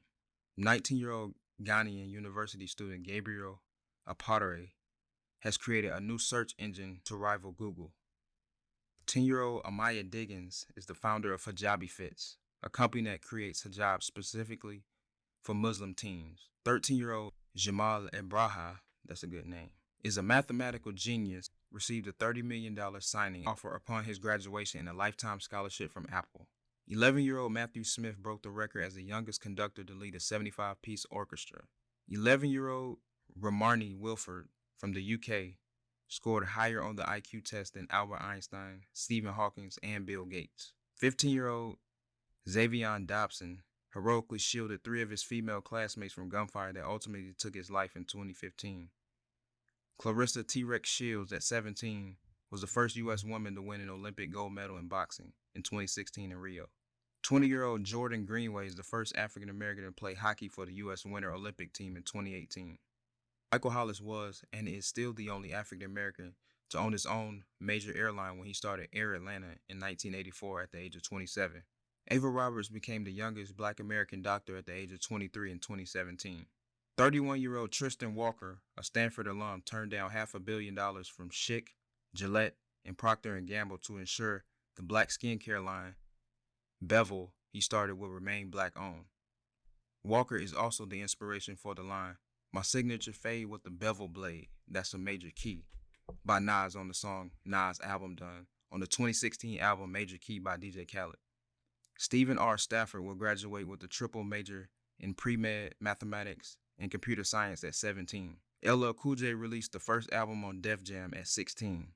Gabrielle Turnquest at 18 was and is still the youngest person to ever pass the UK bar exam. 11-year-old filmmaker Zuriel Adewale is the youngest person to be interviewed by Forbes magazine. As I mentioned earlier, it doesn't take some young people a lifetime to know exactly what they want to do in life. Zuriel proclaims, "I knew right away what I wanted to do, even though I was only 9. It was my opportunity to find a successful revolution and show the world that Africa is not all bad." Ebony Oshirindi, or Wonder Girl, produced Crown on Jay-Z's Magna Carta at 16. Farrah Gray is the youngest person to have an office on Wall Street. Tracy Spencer became the youngest artist to receive the ASCAP Songwriter of the Year award at 16. For those who too young or don't know, Tracy Spencer was a guest on the episode of Family Matters when Eddie Winslow pretended to be a bellhop to sneak into her hotel room. And Boye Okoye was the youngest player drafted into the NFL at 19 in 2007. Thessalonica Azura Embry will be earning her master's degree at the age of 16, not to mention she's already self-published 3 books. Monet Davis was the first girl to earn a victory while pitching a shutout in Little League history. Nigerian brothers Anisi Osine, 13 and 15, created their own mobile web browser called Crocodile Browser Lite to compete with Google Chrome for low-end mobile devices. And Zora Ball is the youngest person in the world to develop an app. She was 7. I'm questioning what I'm doing with my life too. Stay far from timid, only make moves when your heart's in it, and live the phrase, "sky's the limit." Notorious B.I.G.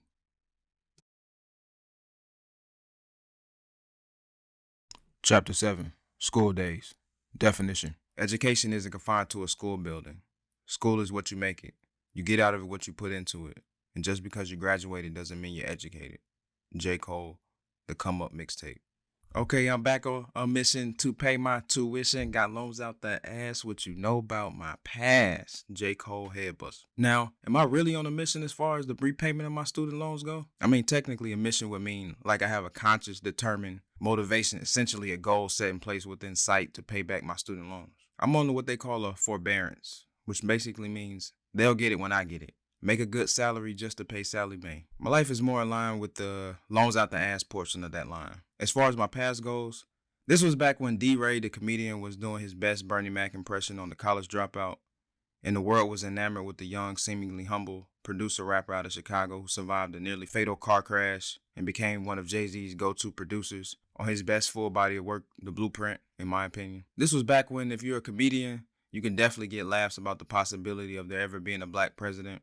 This was not long after Diddy made the band, Walk to Brooklyn for Cheesecake, and Dylan was a top 5 rapper of all time. Back when Michael B. Jordan was just a dusty corner boy nigga with braids on the wire. Back when people still used house phones. Cameron had niggas wearing pink, and when the franchise boys made it easy for broke niggas to get fresh with white tea. When Usher was all hand in hand and not giving a damn who he saw in the Beverly Center on Confessions. When people were still not sure if that was R. Kelly on that tape feasting in that girl's groceries right around the time 50 Cent was doing the shmoney dance all on Ja Rule's career. Forget y'all niggas, Ja Rule had bangers. When Jay-Z had niggas thinking a fitted hat, a button-up, jeans, and white Air Force Ones was fresh. Right around the time when Diamond was coming in the club, shaking her dress, throwing bows and busting heads. When Alicia Keys just wanted niggas to know her name and how she looked different outside her work clothes. And roughly around the time when I got fired from KFC on my day off. So this is 2003, 2004. I was a senior in high school, a time when I slept during the intermissions while taking the SATs. I fell asleep at the wheel and wrecked my brother's car. Didn't want to go to college, and I just thought the College Dropout was a cool name for an album. At this particular time in life at 17, as many seniors can relate, you're thinking to yourself, you just spent the last 12 years of your life in school, and once I walk across the stage after graduation, I'm done. Nigga, I'm out this bitch. You figure, school is just not my thing. Why spend money to go to college, and I don't even like school? Trust me, I get it. I was going to go to Chattahoochee Tech to get my 2-year degree in broadcasting and go to real estate school and be chilling. My parents was like, nah. More specifically, my dad. My mom seemed willing to support whatever decision I was going to make, being that she didn't go to college. Well, I just found out that she went to college and just didn't finish. I guess my dad realized the importance of a college education, and looking back, I just fell victim to the casual conversations of senioritis, of not really having an appreciation for learning and the opportunity college can offer. Now, my father went to college and my brother went to college, but I thought I would just go and blaze my own trail and do something different. So much for that, as I eventually began my college career at Clark Atlanta University in the fall of 2004. Even to this day, with all my debt, going to college was one of the best decisions that I didn't really make on my own in my life. E.T. the hip-hop preacher says one of the main reasons he's working towards a PhD is because he knows if he has a PhD, his son will have to at least get a bachelor's degree at the minimum. You gotta hustle for your last name, like Dame Dash says. It becomes about raising the level of expectation and setting the new standards within your family, because we all mimic what we see. As they say, children are the best imitators. So we got to give them something good to imitate. Some parents might say, don't do as I do what I say, which ultimately is a lazy way of saying I'm not willing to walk the walk and practice what I preach. We all are some of the decisions, the choices we made, and those choices eventually become our habits. Now, it's not impossible to break generational curses, whether it be drug abuse, dropouts, or those fatherless homes we hear so much about, because people are doing it every day. Hall of Fame linebacker Ray Lewis professes he comes from 5 generations of abandonment from fathers before he was able to break the cycle and be present in his children's lives. College is becoming more expensive by the year. Minimum wage is still around $10 in most states. And every time you turn on the TV, another college dropout is becoming a millionaire. If anybody feel you, I feel you. So one would say, what's the point? And after you finish college, you can't get a job, let alone a decent paying job, you might think, was it worth it? This might make you pull out a pen and a sheet of paper or your cell phone. That's easier. And you might think, I'm no mathematician, but how am I supposed to pay back $75,000 worth of student loan debt on a $35,000 a year salary? At the end of the day, it depends on what you value. Are you completely driven by money? Or is an education something that is worth more than the money you can obtain? It goes without being said that everyone wants to be compensated for his or her services, but you have to decide whether money is the sole driving force in what you want to do with your life. Let's keep it a buck. 100, 100. I ain't gonna act like it's not about the money. It's always about the money, especially when you ain't got none. Ultimately, it's about creating the best odds for your life. College gives you options. Let me be clear, it doesn't guarantee a 6-figure job, a high-paying job, or even a job. But if you use college and seize the opportunity, it definitely allows you to create opportunities that a high school diploma will not. Now, if you're not even going to graduate from high school, you might as well have dropped out in the 2nd grade because at least you have 8 years of experience. Wise words from Chris Rock. As Diddy, I think he was going by Puff Daddy in the film Notorious, when he said, don't chase the money, chase the dream. I wholeheartedly agree with this. Now, unless you're working on Wall Street where your business is money, in reality, really no one is in the business of money unless you're born into money. Through inheritance, trust, wills, or life insurance policy, most rich people aren't in the business of money. You can be about your money, but you become rich from being great at what you do. And that's the whole point. If you love what you do and becoming great at it, your greatness will be reflected in your compensation. And if you're great at life, colleges will start giving you honorary degrees. We live in America, the land of opportunity, supposedly the richest nation in the world. But as Zig Ziglar, famed motivational speaker, says, America isn't the richest nation in the world. You'll turn around and say, nigga, why you lying? But he explains that imagination is the richest nation. Imagination leads to innovation. What you can create in your mind, the ideas you hold, the world you can create between your ears is what gets you paid. The 10 bands, 50 bands, 100 bands that Drake raps about, and if you desire getting them, or any bands at all, it begins with your mind. You'll always generate more money using your mind than you ever will on any athletic field, and definitely on any corner or cubicle. If you could become a billionaire in athletics, you see nothing but white men on TV instead of us. The man who designs the stadium will always make more money than the man who plays on it. And he doesn't even have to work out. That old billionaire might be as skinny as 50 Cent was in that Things Fall Apart movie, or as fat as Sloppy as Fat Bastard was in Austin Powers. But they'll both turn around and tell you, don't worry, if I work out, I write checks. So let me be clear. It's not about going to college. College isn't for everyone. Some people would say they can't afford it. Shit, 90% of the college students can't afford college. College these days is about the experiences, the relationships, the networking. Oh, and finding a career, hopefully. One of the problems is many young niggas don't go at all. Or when they do go to college, they drop out or flunk out and end right up back dwelling in the hood they came from with limited opportunities, creating a cycle of low paid work, if at all, which leads to premature fatherhood, which ultimately leads to crime and drugs. As an old roommate of mine whose family was from the country of India states, the poorer you are, the broker you are, the more children you have. Too often people use sex as a sedative for their life. I often think about what the statement, college isn't for me, means in relation to black males, and what important professions not going to college automatically excludes one from. Nothing is 100% because there are self-made, self-taught millionaires, entrepreneurs across an array of disciplines.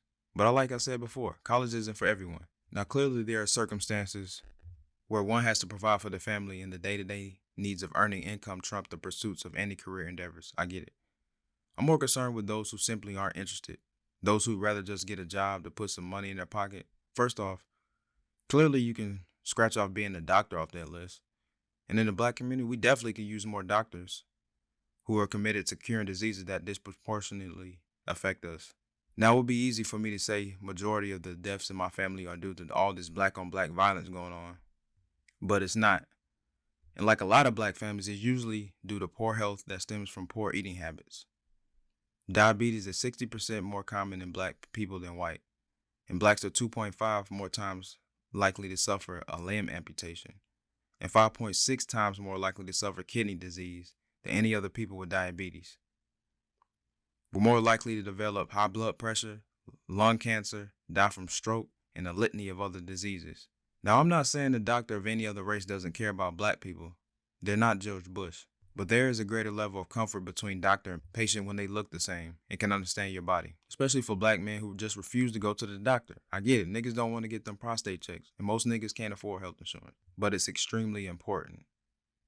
Education level is also related to smoking, overeating, and not exercising.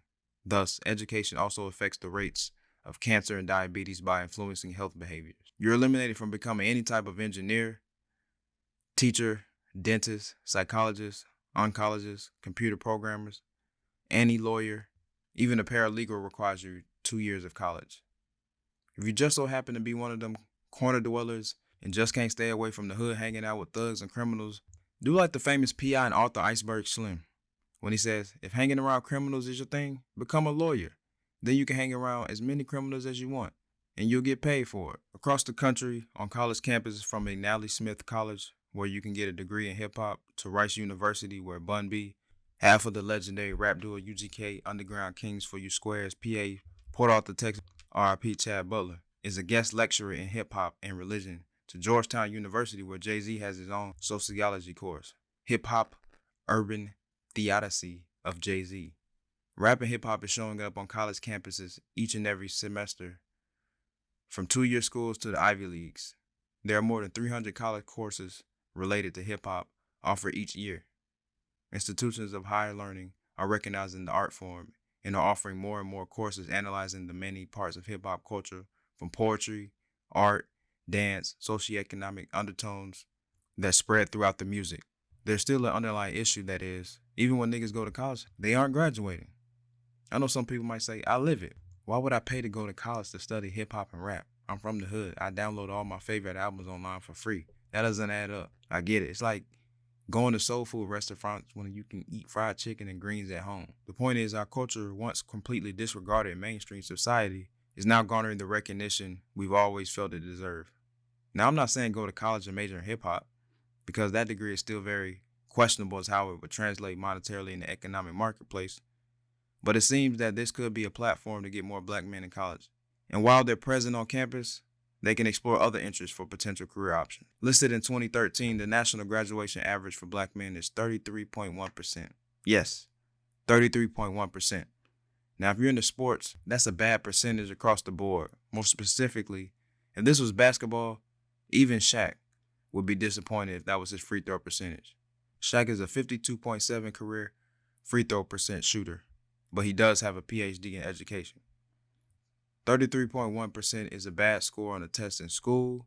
It's a bad quarterback passer rating, completion percentage, the percentage of juice power on your cell phone, a prison sentence. I think you get the point. All these schools are accommodating and giving us representation in the curriculum, but we still don't go or graduate on a respectable level. Why? College is expensive. I know. Trust me, I get it. But where's the value in self-investment? Sure, there are no guarantees. But if investing 4 to 5 years of your life for the next 30 plus years for you and your family, it seems like a favorable exchange. Shit, you can work a 9 to 5 for 10 to 15 years and not get a promotion. Maybe not even get put on salary. Sure, most rappers and athletes don't go to college. Some of the greatest rappers didn't even graduate high school. Eminem, Nas, Andre 3000, Drake, Jay-Z, Trick Daddy. Hey, y'all niggas be sleeping on Trick Daddy. Nas is known as the poster child for lyricism, using countless literary devices, metaphors, similes, double and triple entendres, and hosts intelligence that expands way past the world of hip-hop. He dropped out of school in the 8th grade due to the poor school system in his native Queensbridge, New York. And he basically self-taught himself through reading the plethora of books stationed around his home, bought by his father, jazz musician Alu Dara. Now, I give it up to all the successful people who dropped out of school and high school and made it. I couldn't imagine my mama coming in my room in the morning telling me to get ready for school and me saying, yeah, about that school thing, I thought about it and I'm not going back, and shut my door and rolling over and going back to bed. Now, many of my favorite rappers who dropped out of high school grew up in that dusty part of town where everybody's grandmama lived. She knows it's not safe, but she won't leave. You know where all the niggas look like Chief Keef and Waka Flocka and walk the streets twisting them baby dreads and they just started growing? Obviously, the living situation of many of these guys was much dicier than my middle-class neighborhood. Simultaneously, there are some rappers who have graduated from college, and I know that's not popular. It ruins your street cred. But the like of J. Cole, St. John's, David Banner from Southern University, Talib Kweli, NYU, Fonte from Little Brother, Common, 2 Chainz, Alabama State, Kanye West, Mos Def, Yasin Bey, all of whom at least went to college and some graduated with their respective degrees. Charles Dutton is a 3-time Emmy award-winning actor who had a critically acclaimed stage play entitled From Jail to Yale. Now, I remember Charles Dutton from back in the day when he had his own sitcom that was called Rock. His play is based on his journey from his time incarcerated, which he did a total of 12 years in prison, to earning a master's degree from Yale. I find it extremely inspiring, the determination he had to turn his life around instead of becoming another statistic. He was able to change his life when he stumbled across a book with a play by Douglas Turner Ward called Day of Absence while doing a stint in the hole. Now, I'm nobody's thug, and I have no experience, no desire to experience prison, but these are the type of stories that resonate with me because it makes it clear that there's no reason I can't and shouldn't become anything that I set out to become. There's no obstacle in my life that comes close to those faced by Dutton, anybody currently doing time or has done time. Even though I did get a master's degree, I realize everyone won't and may not have the desire to, but I'm sure that the point of his play was to inspire brothers who have been in prison that they still can achieve great things in life if they use their time wisely, and to steer niggas away from crime and the streets the same way he faced growing up in the streets of Baltimore. Dutton is the director of The Corner, which aired in 2000, the miniseries which is the prelude for The Wire, both written by David Simon. As a generation, I think it's important to take the words of the late Maya Angelou and be cognizant that we should all continue to dream beyond our circumstances. But never forget the sacrifice that have made it possible for us Black people to excel to heights once never thought fathomable in America. As many of our great voices have passed on to the upper room, it becomes more imperative that we seek out the wisdom that they left with us. The more things change, the more they stay the same. As much as we like to think America has made a complete 180 degrees in how we are perceived as a people, young Black men should know more than anyone that the game ain't changed that much. As old heads say, ain't nothing out here but a rerun. Will Smith says anything you're going through in life has already been put in a book. Over thousands and thousands of years on this planet, there's no problem that man hasn't encountered that hasn't been recorded in a book. With the same passion and determination that many of you new niggas have for waiting out all night for Jordan 10s and 11s, search for inspiration in fields other than sports and entertainment if you feel like you're being force-fed those paths and all you can be is an athlete or entertainer. Find out who Alexander Lucius Twilight is, who Dangerfield Newby is, who the Django Unchained is based on, who James McCoon Smith is in the medical field, Jane Matilda Bolin, George B. Vachon, the history of Lincoln University, Mary Jane Patterson, William Henry Lewis, who was the first Black All-American athlete. Anita Hemmings was the first Black student to graduate from Vassar College, and she passed for white until somebody snitched on her a few weeks prior to graduation. The university expressed outrage at the deception, but still granted her her degree. For whatever it is you can think of, somebody who looks like you has already made the path a little bit easier to walk down. I too have felt the old notion from the older generation, but as I look back at the trials, obstacles, and turmoil endured for the rights and opportunities that we have today, it's almost disrespectful not to maximize the opportunities. There's niggas around the world, literally Black people, who would die right now for the opportunity we have as Black people in America. The stories, tales, good and cautionary, the lessons, accomplishments by greats of the past aren't going to be taught in school. Ultimately, it's important to take advantage of the most progressive time in history for Black people ever. At the end of the day, it would have been great to have been taught the full spectrum of achievements by Black people beyond entertainment and athletics. But between Google and YouTube these days, what you don't know, you must don't want to know. There's tons of rappers and athletes at the forefront, and some niggas hate from the sidelines. But I'm not in the business of telling another man not to live out his dreams, nor showcase his gifts and abilities, because it may make you feel like you're being put in a box. I know shit seems fucked up now, but trust, historically we all know it's been way worse. In the words of Chris Rock, it's Black people from the 1930s, 40s, and 50s looking down from heaven saying, damn, you niggas got it good. Chapter 8, Big Brother. Definition. As much as many people want to take sole credit for their success, no one makes it on their own. Learn from the mistakes of those who came before you and find someone who does what you want to do and learn from them. A mentor. Kanye West, Graduation. But he got me out my mama crib, then he helped me get my mama a crib. Now this is above the call of duty, even for the best big brother relationship. If my big brother could help facilitate these two power moves, I would happily welcome it with open arms. I'm not one of those niggas who feels less of a man for allowing another man to help me out. At this point, getting out of my mama's crib follows right behind eliminating student debt for greatest feats of the 2000s. While Kanye professes his admiration for his idol Jay-Z in one of his best songs, he hits on a very important theme, one of the biggest assets any young person or anyone can have in pursuit of any career endeavor, a mentor. As you ascend in whatever profession that you partake in, as a novice, a neophyte, you need someone who you aspire to be like. Someone you can watch from afar, or even better, someone you can actually lean on for guidance along the way. Now, hopefully, your future mentor, your big brother, doesn't leave you to fend for your own tickets at Madison Square Garden while he performs as Kanye professes. But if he helps you get out your mama crib, then that's a pretty fair trade-off. You also don't want a big brother like Gator from Jungle Fever. I mean, he's always hitting you up for money, despite having them dope crackhead dances. But I digress. At the same time, big brothers do lightweight shady things from time to time. It's no hard feelings when my old brother snitched on me in 3rd grade for watching TV when I was supposed to be on punishment for getting in trouble at school. When my mama came home from the store, I presume she caught me out of my room, dead in my tracks in the middle of the hallway. And it was my word versus her eyes. My brother was Simon Cowell. He had the all-important deciding vote, and he failed. So I got my ass beat. But he also got over when I wrecked his car, so it evens out. As John Garrett told Esquire in ATL, sometimes it's not what you know, but who you know. Now, everyone I hope knows this because some 80% of people get their current job by someone that they know who referred them. Having a mentor is a little better than your homeboy putting you on at the Burger King or the Wingstop up the street.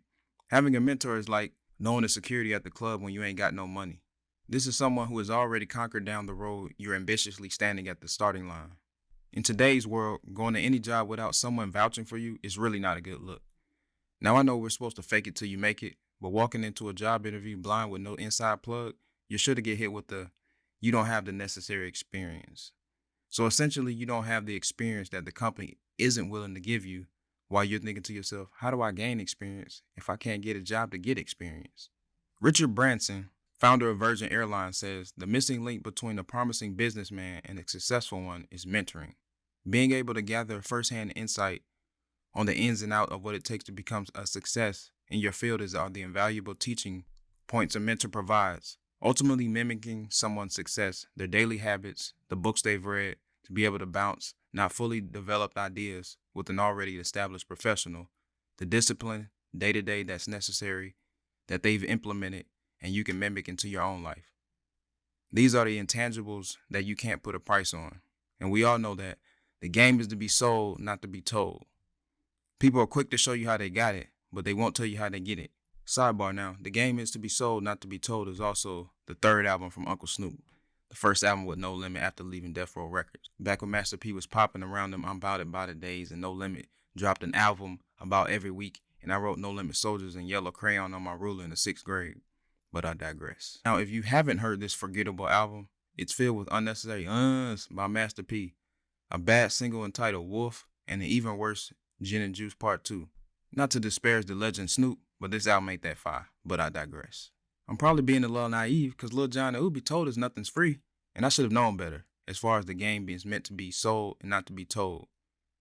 We've all seen ads on social media, newspapers, late night infomercials about seminar after seminar about how to get rich, how to sell this, how to sell that, how to lose weight, how to have the best life ever, how to work from home, how to lose that stubborn belly fat, all that shit.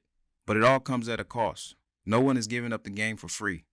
I find it crazy that in these days and times, you have the access readily available to look at your own house on the internet for free from a satellite that sits a fucking million miles up in space, but you have to come out of pocket to get information just to better yourself and advance in your career. But that's the way of the world. Shout out to Earth, Wind, and Fire.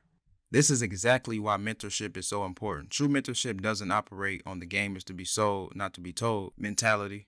True mentorship operates on knowledge is like love. It isn't meant to be kept to oneself. It's one of the most selfless and impactful deeds of reciprocity for anyone who has made it. We all got to be on our Maya Angelou. When we learn, teach. Mentorship operates in the same way as you don't raise your kids for today, but you instill wisdom for a time when you're no longer here.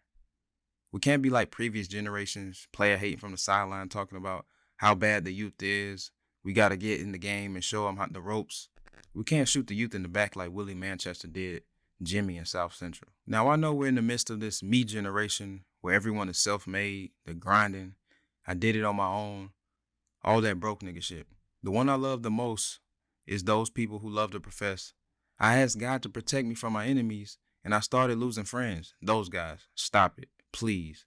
I know it's cool to project this facade of I did it on my own because everyone is disloyal, this me against the world persona. I got it out the mud, but it's counterproductive.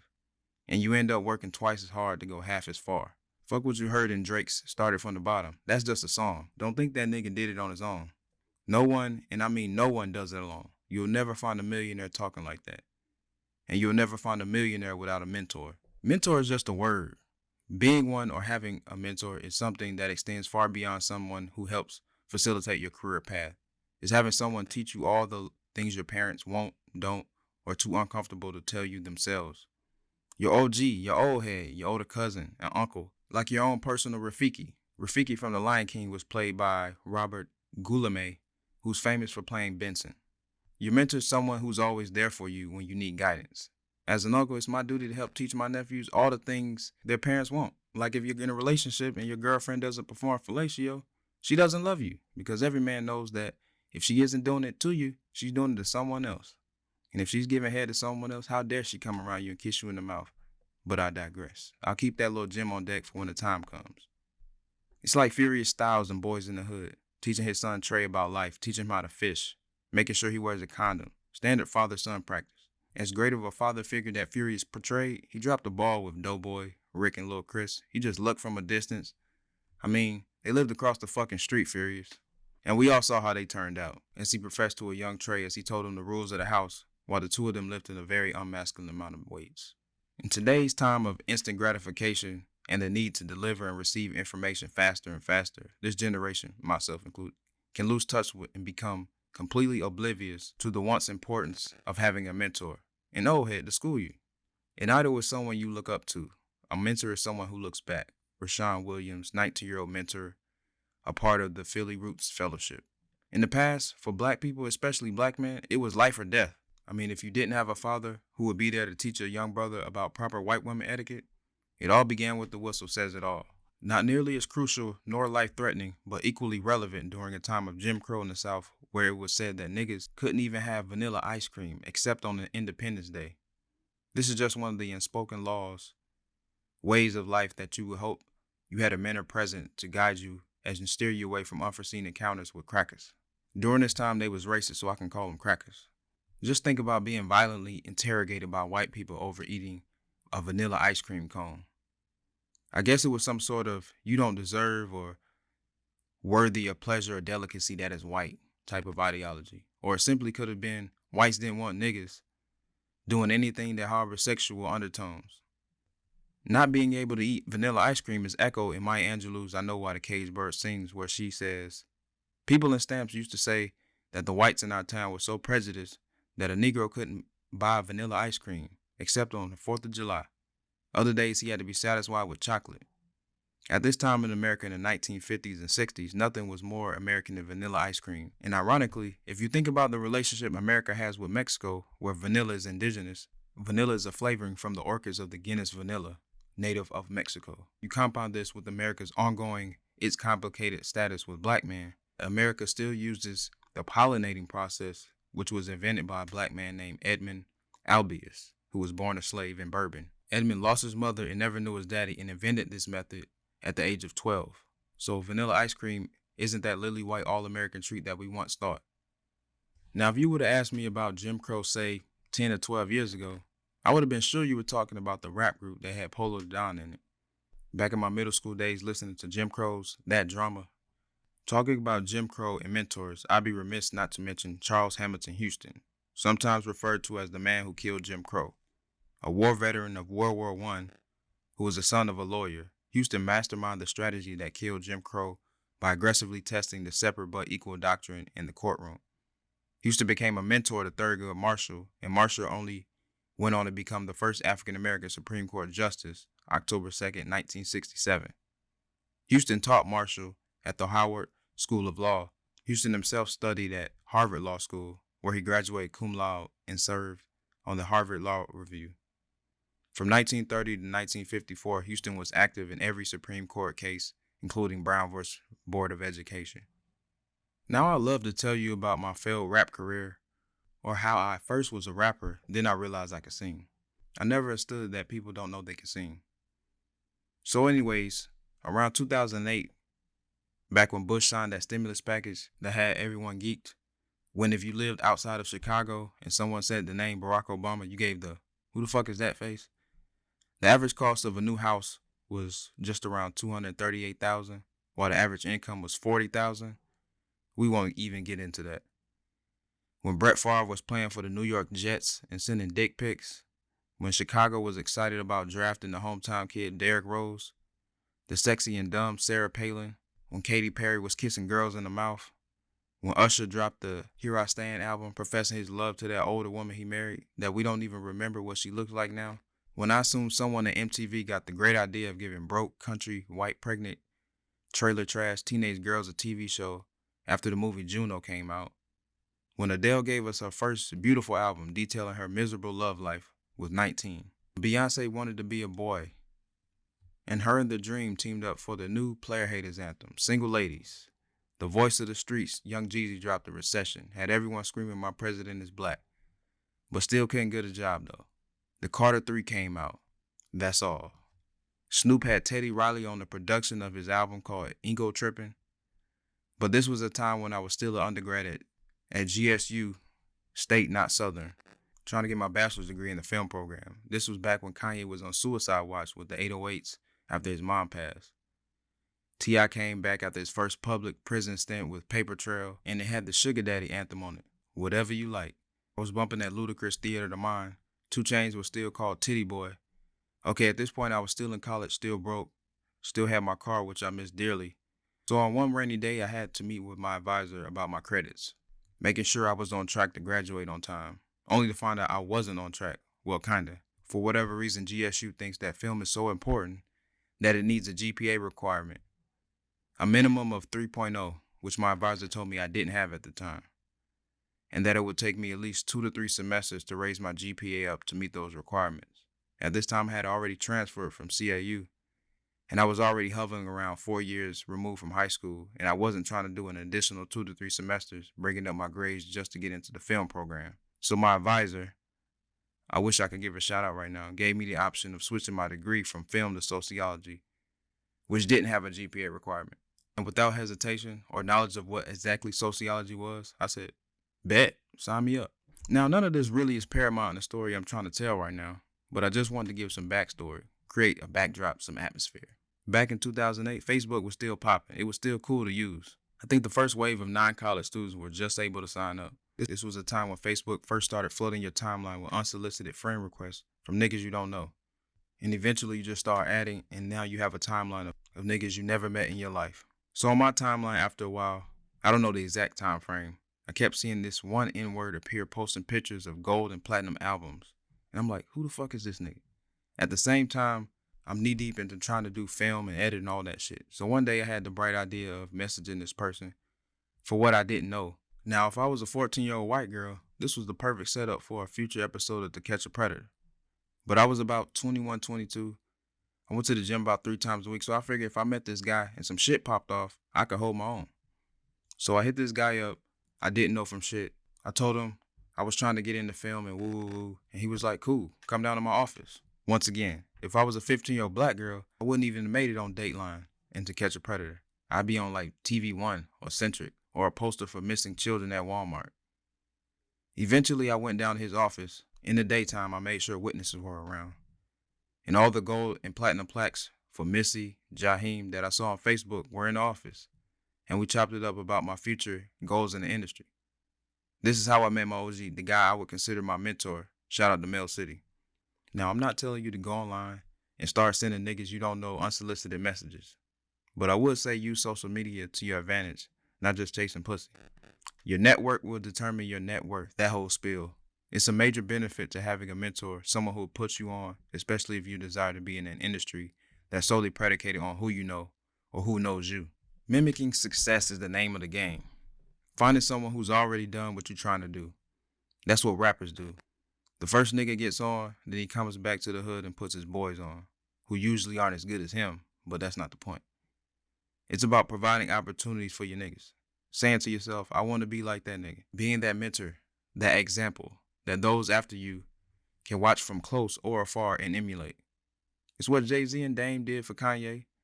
Jay-Z did for J. Cole, even Memphis Bleak. Kanye turned around and did for Big Sean. Birdman did for Lil Wayne. Lil Wayne did for Drake and Nicki. Currency was the first artist on Young Money, though. What Jermaine Dupri did for Criss Cross, Usher, Bow Wow. What Gucci Mane did for Waka Flocka. What Jaz-O did for Jay-Z. What Dr. Dre did for Eminem. Then Eminem did for 50. 50 did for G-Unit. Devontae Swing from Jodeci had Timberland. Missy, Player Genuine stuck in that basement. Beanie Siegel did for all his Philly niggas. Nelly did for the St. Lunatics. Denzel did for Derek, Luke, and Antoine Fisher. Dame for Cameron. Cameron for Jewels. Biggie did for Lil' Kim and C's. Andre Harrell for Diddy. Ice Cube put on Chris Tucker, then Mike Epps, Cat Williams. Richard Pryor for Eddie Murphy. Eddie Murphy for Chris Rock. What Rashad was trying to do for his little brother Ant in ATL. Oprah put on Dr. Oz and Dr. Phil. Ray Charles helped school Quincy Jones. Quincy taught Michael Jackson. And beyond music, Benjamin E. Mays mentored Martin Luther King. Elijah Muhammad schooled Malcolm X. Rafiki helped Simba get his mind right so he can go back and retrieve his homeland from Scar. What Morpheus did for Neo in The Matrix. What Wax was supposed to be doing for O-Dog and Kane in Menace to Society. What Spike Lee did for F. Gary Gray. F. Gary Gray is the nigga who told Ezell, "It ain't even wet over here," when Ezell tried to get paid by slipping and falling in the store in Friday. Now, I know we all know Too Short's favorite word, but we not here to talk about that. We'll save that for later. I know you're tired of being broke, just hanging out. You got a lot of dreams, but you can't get out. The first thing you need to do is set yourself some goals. Think positive. Everything else is old, and work hard. Never stop hustling, because they just love to see a black man struggling. Too Short, getting it.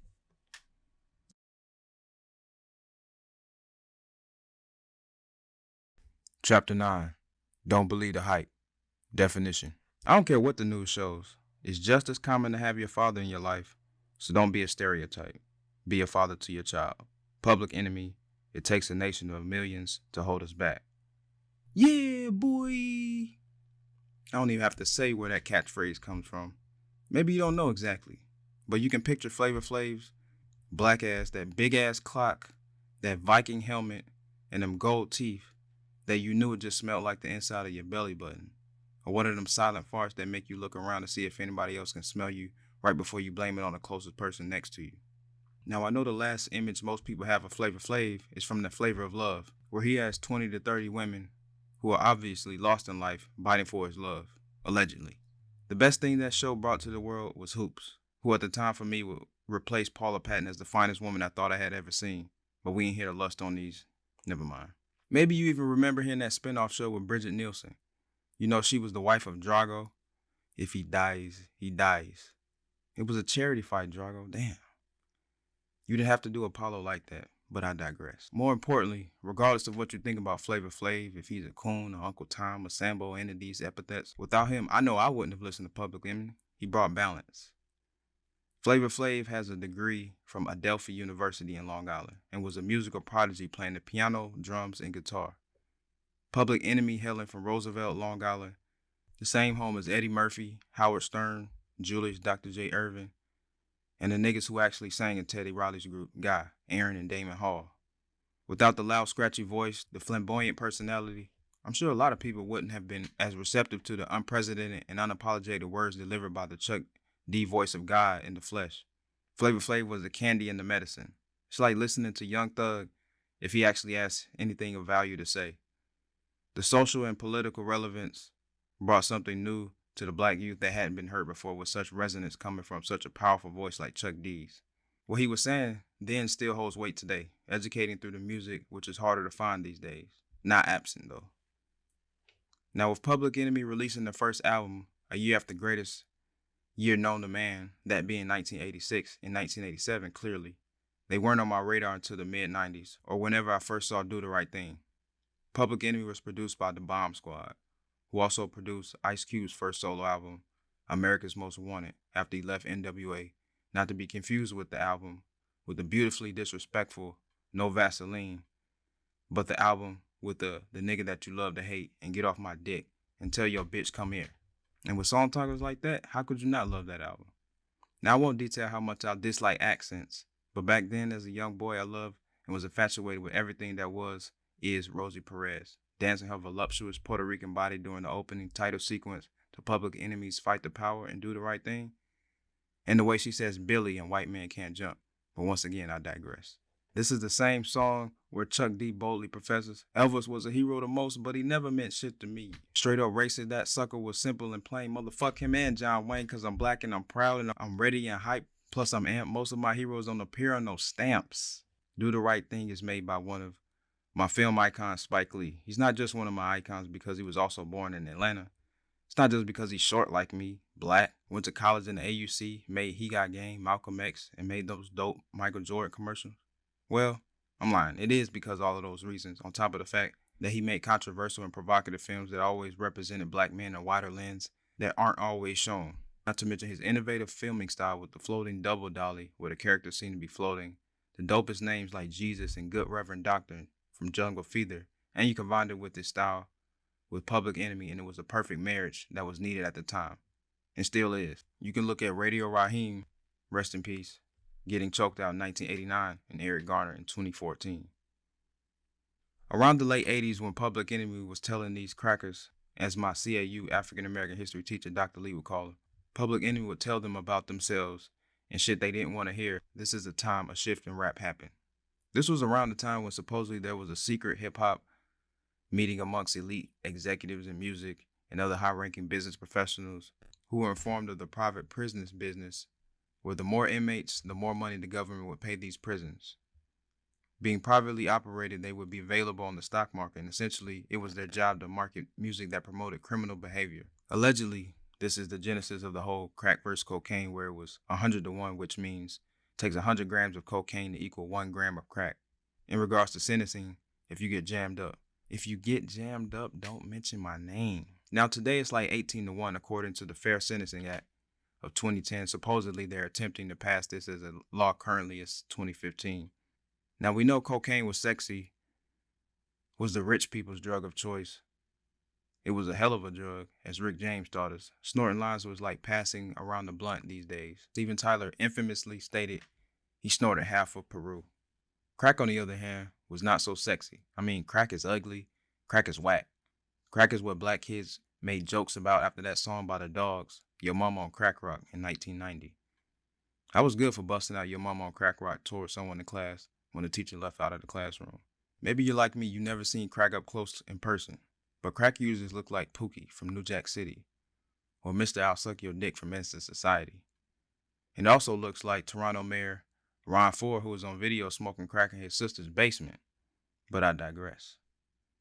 We all know these disparities have negatively and disproportionately affected black men, nonviolent drug offenders.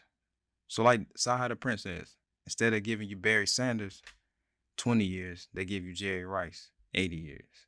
Even at the 2015 Oscars, John Legend noted that there are more black men in prison today than there were slaves in 1850. You can check the numbers, but you get the point. But hey, you don't have to take the word from John Legend, the guy who sounds like Martin Luther King, if he would have put out a gospel album.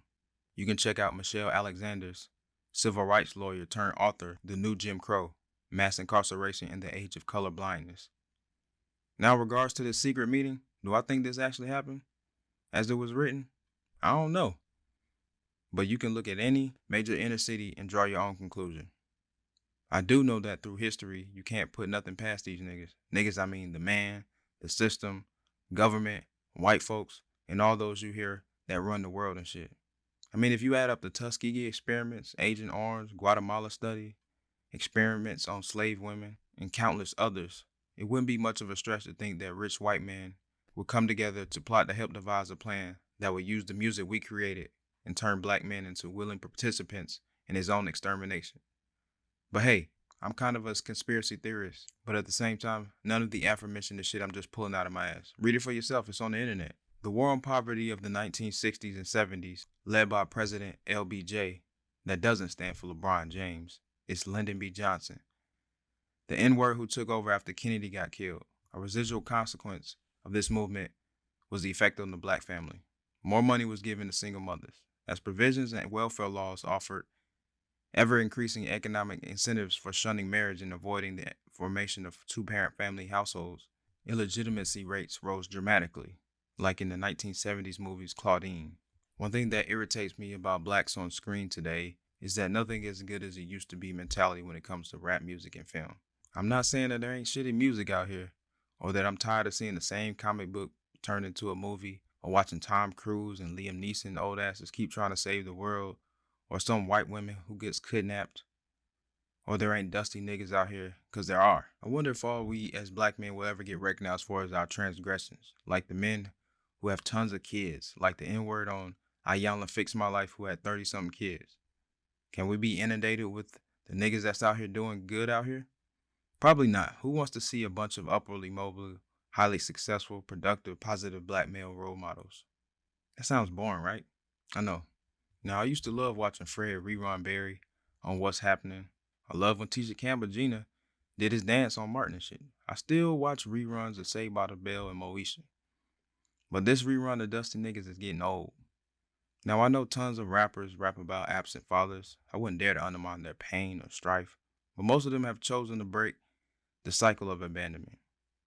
If you're like me, the first thing you think about when it comes to fatherless child is that episode of The Fresh Prince when everybody says to themselves, damn, that nigga can act. When Will's dad comes to town and leaves him. Now, I get teary-eyed with the best of them every time I see that episode, watching Ben Vereen, Will's TV dad, come up with piss-poor excuses, one after the other. We all love Will Smith's Just the Two of Us song, in which he made for his then only son Trey back in 1998. And we could use more of those these days. We could all sing along and say, oh, that's beautiful. A black man doing what he's supposed to do. But to most people, this is the exception. Somewhere Jaden Smith is wondering, damn, Dad, I can't get a song. All I'm left with is After In Pursuit of Happiness was over 10 years ago. But I digress. I won't lie, I'm one of those who gets nostalgic about the 90s because we had balance back then. It's all about balance and symmetry. It's cool if you got Uncle Luke bringing out the freaks with Scarred, if you got Will Smith to balance things out. Back then, some black kids looked up to Uncle Phil's, Carl Winslow's, Cliff Huxtable's, Robert Townsend on the Parenthood, who was aight, but we all watched it for Zarya. Or even Frank from Moeshan, who was kind of a sucker, but nonetheless a positive black father figure. If you're not careful, TV and movies and the news will have you believing black single motherhood is the norm, the rule so to speak, but for me it's the exception. We all know you can't trust TV. The news tells us all kinds of lies. I mean, for instance, if you're white and your name happens to be Brian Williams, the top news anchor who went on national television in front of millions of people and told the American public that his helicopter was shot down by gunfire in enemy territory while covering the war in Iraq, and kept his job, now it makes sense, as Brian Williams' daughter Allison Williams played Rose in the film Get Out. She lying and fumbling in her purse like she didn't know where the keys were. Rose, you better give me them damn keys. But I digress. Growing up with a father is something I'm glad I know nothing about. Now, you can't control whether your father is present no more than you can choose what family you're born into. Whether you had a rough, tethered past like Trick Daddy, who is also a proud member of the Eat a Buddha gang, but we're not going to get into all that, or a well-to-do family like Grant Hill. His father, Calvin Hill, is a former NFL player. All anyone can control is what we do with our lives. Play the cards we're dealt. Now, I know today's society will have you believe that being a father ain't important.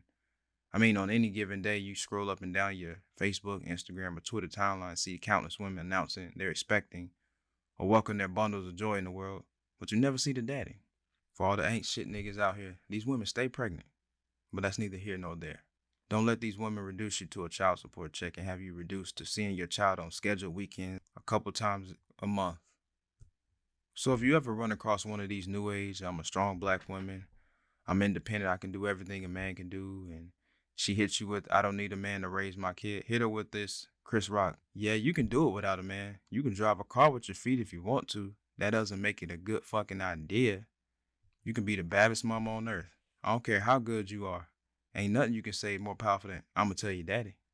What's admirable about those who came from the bottom is that there's no fear of potentially failing and falling to a level worse than where they started. Some middle-class people become complacent and fearful to go for it all, in fear of ending up worse financially, socio and economically, or basically going from fairly decent living to all that struggle you hear about in them rap songs and having to possibly live in proximity to them niggas that look like Chief Keef and O-Dog from Menace to Society. If you tell people today that your parents are still married, they'll look at you like that white boy from Powder, the movie about the white boy who was baby powder white with superpowers. Regardless of what's shown on TV or reported in the news or books, for me and millions of other black boys growing up without a father, it's foreign. I'm one of the one who looks at those who didn't have a father growing up, and I look at them like powder. Now, this is about me thinking I'm better than someone who grew up in a single-parent household. If I'm better than them, I'm just better, but I digress. Ultimately, it's about debunking stereotypes too often perpetuated in the media. Now, I didn't grow up in no utopia. My household wasn't the Cosbys. But for myself, my family, my close friends, we all have fathers. Now, I know some of you are saying, we don't believe you, you need more people. Now, if you wonder, I was raised in a place that Martin Luther King gave a shout out in the timeless I Have a Dream speech where he says, let freedom ring from Stone Mountain of Georgia. I'm sure when he said this reference, Stone Mountain wasn't inundated with a 98% black population like it is now, especially since historically it's the place where the KKK would have annual cross-burning rallies, and the home of imperial wizard, nigger-hating leader James Venable, he called it home.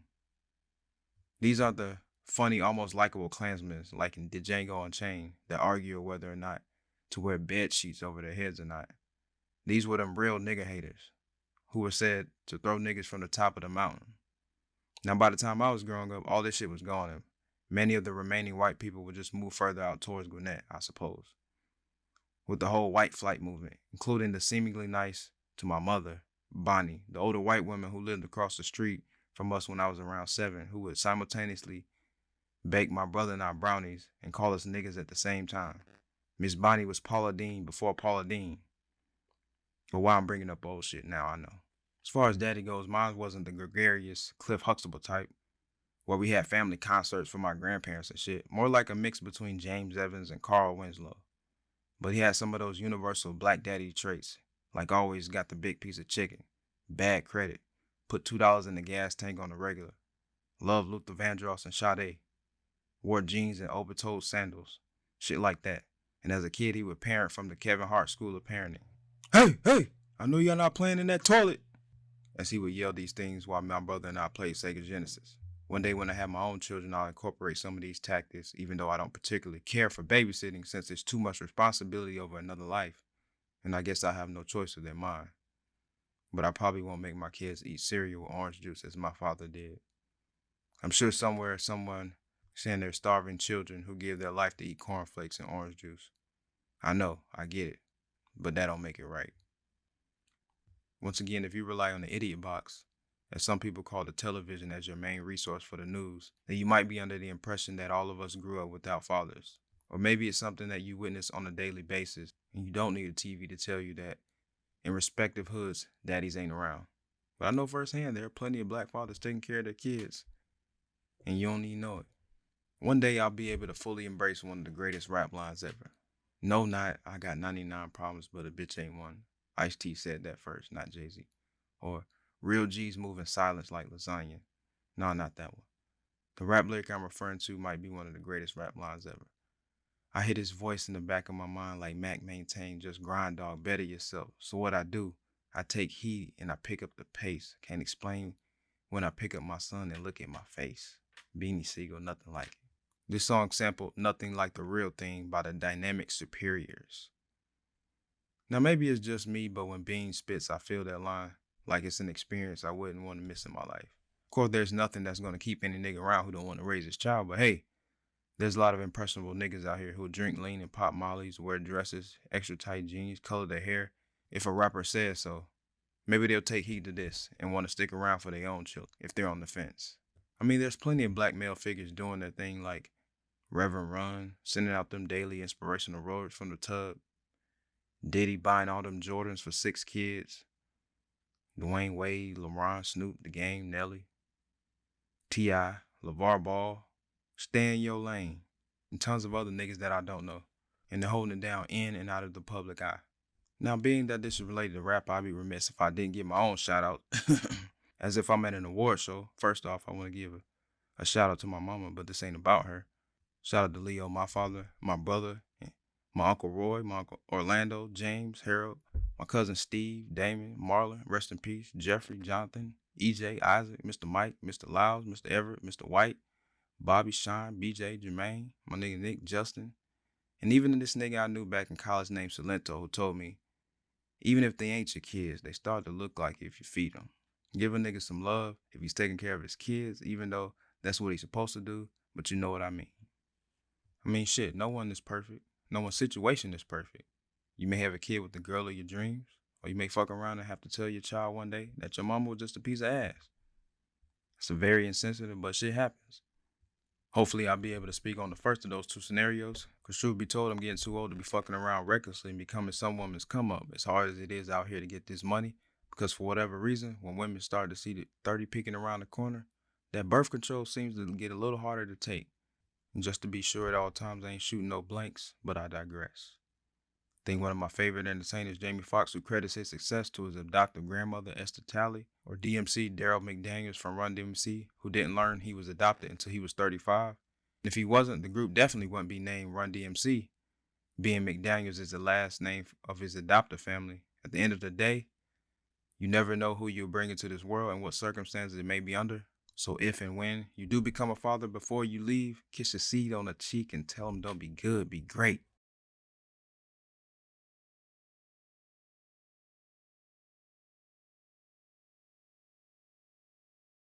Chapter 10. Fuck 'em.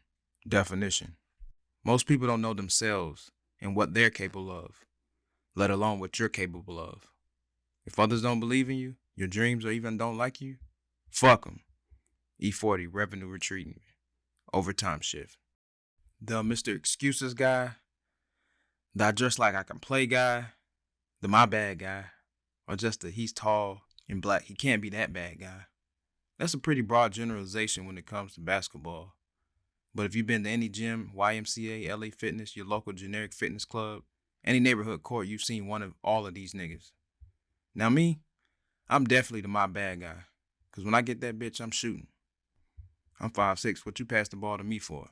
And only when I'm in San Francisco do I get the he's black, so he must be at least okay treatment. When it comes to basketball, think about it. You can be anywhere in the world. Just think about that opening sequence from Spike Lee's He Got Game. And in 1998, when the film came out, I could give you 10 chances to guess who you think those players were imitating. But you're only going to need one. That's right, MJ, Jordan, his airness, GOAT, from the free throw line, the eventual logo. Now, I know we've all heard the story. He's been beaten down like Martin in that one episode when he's old raw dog. That's what they called him. And he challenged Tommy Hitman Hearns to a bout for a CBC championship belt. That's the charity boxing champ. Michael Jordan was cut from his high school basketball team. And I know when you first heard this, you wiggled your ear, you checked the volume on your TV, you rubbed your eyes to double check what you were reading. You felt disrespected as if you were Jordan himself, or at least his cousin.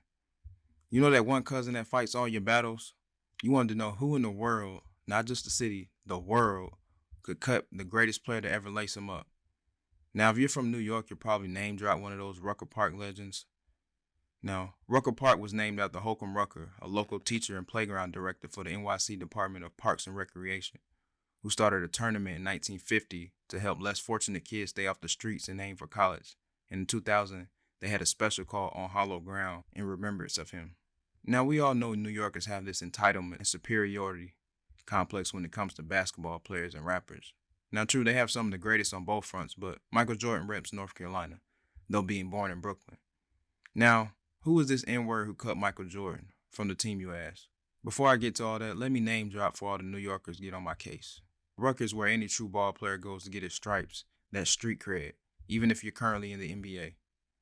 The NYC and the Rucker are famous for Kareem Abdul-Jabbar when he was Lou Alcindor, Nate the Skate Archibald, the only NBA player to lead the league in points and assists, Kareem, best kept secret Reed, notably playing for Fat Joe's Terror Squad, beating Gilbert Arenas' Agent Zero, and Baron B. Diddy Davis. Richard Pee Wee Kirkland, known for pulling up in the rolls, then dropping buckets on niggas and later passing on the NBA for slanging them things, but I ain't here to dry snitch. Connie the Hawk Hawkins, known as one of the best players period, Earl the Goat Manigault, one of the most famous street ballers, and he has that movie starring Don Cheadle. It said he could touch the top of the backboard at only standing 6'1", and many more, but that list should suffice. The Rucker is in Harlem, USA. Uptown, baby. We gets down, baby. That's also a Deja Vu reference from Lord Tariq and Peter Guns, even though they're from the Bronx. Clifton Pop Herring, that's your man. The man who is now infamously known for cutting Michael Jordan. Now maybe they're trying to save face, but technically he didn't get cut. He just didn't make the varsity and had to settle for playing for the JV. If you ask me, some people will say, who asked me? I did, forget y'all. He got cut. No one goes out for the JV team, you're just stuck playing it. I'm sure Clifton Herring was a great coach, and his decision was pretty valid for about 6 years until 1984, and the rest is history. Now you're thinking, who made the varsity if Jordan didn't? I don't know. And I'm not going to waste your time or mine trying to figure out, because today nobody has ever heard of the guy who beat out Michael Jordan for the varsity spot at Laney High School. Sure, at the time Michael Jordan was only 5'9", according to many, including that horrible TV movie starring Michael Jace. Michael Jace was charged with murder of his wife in 2014, but I'm not here to beat down another black man. I just thought the movie was bad. Apparently, Jordan had trouble beating his 5'6" brother, Larry, during those years. Now, after that long diatribe, you're saying thanks for the history lesson. We applaud you. You're the greatest. You're a legend. You're an icon. Shout out to DJ Khaled. Give him the keys to the city. Let him bang your girl. Thanks, Bass God. Okay, maybe you're just saying, what's the point? Maybe you didn't read the title of this chapter, but the point ultimately is people don't know shit. Say it aloud. People don't know shit when it comes to your life, your abilities, and what you can potentially be in this life. 98% consensus name that is universally synonymous when it comes to basketball is Michael Jordan. If someone can look at Jordan and say he's not good enough, what do you think people are saying about you? It doesn't even matter because most people don't even know their own abilities within themselves, let alone what you're capable of. The idea is so laughable now. Like, I don't care how tall he was or wasn't. It's Michael Jordan. Do you think I'm going to forget about KFC for firing me on my day off for my first job 1 month into the summer of 2004? Hell nah. Regardless of what stage you are in your journey, people are going to doubt you. Some will look at your skin color. Some will look at your height. Some will listen to how you talk. Some will judge you based on where you're from, the family you came from, and they'll try to tell you what you're incapable of doing. In the words of the late and great Bernie Mac, boy, just be yourself. If people don't like you for being yourself, fuck them. Point is, I'm trying to tell you, son, is be yourself. People who don't like you for being yourself, fuck them. Fuck them up against the wall with handcuffs and crazy glue on the lips. You can rewatch House Party 3 at your own leisure to grasp the full essence of what the greatness of Bernie Mac was in the fall of the House Party series, because the third installment was horrible. But it did have a young Chris Rock and TLC, but I digress.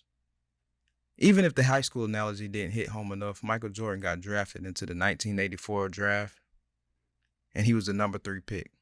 Yes, if you don't know, he was the number 3 pick.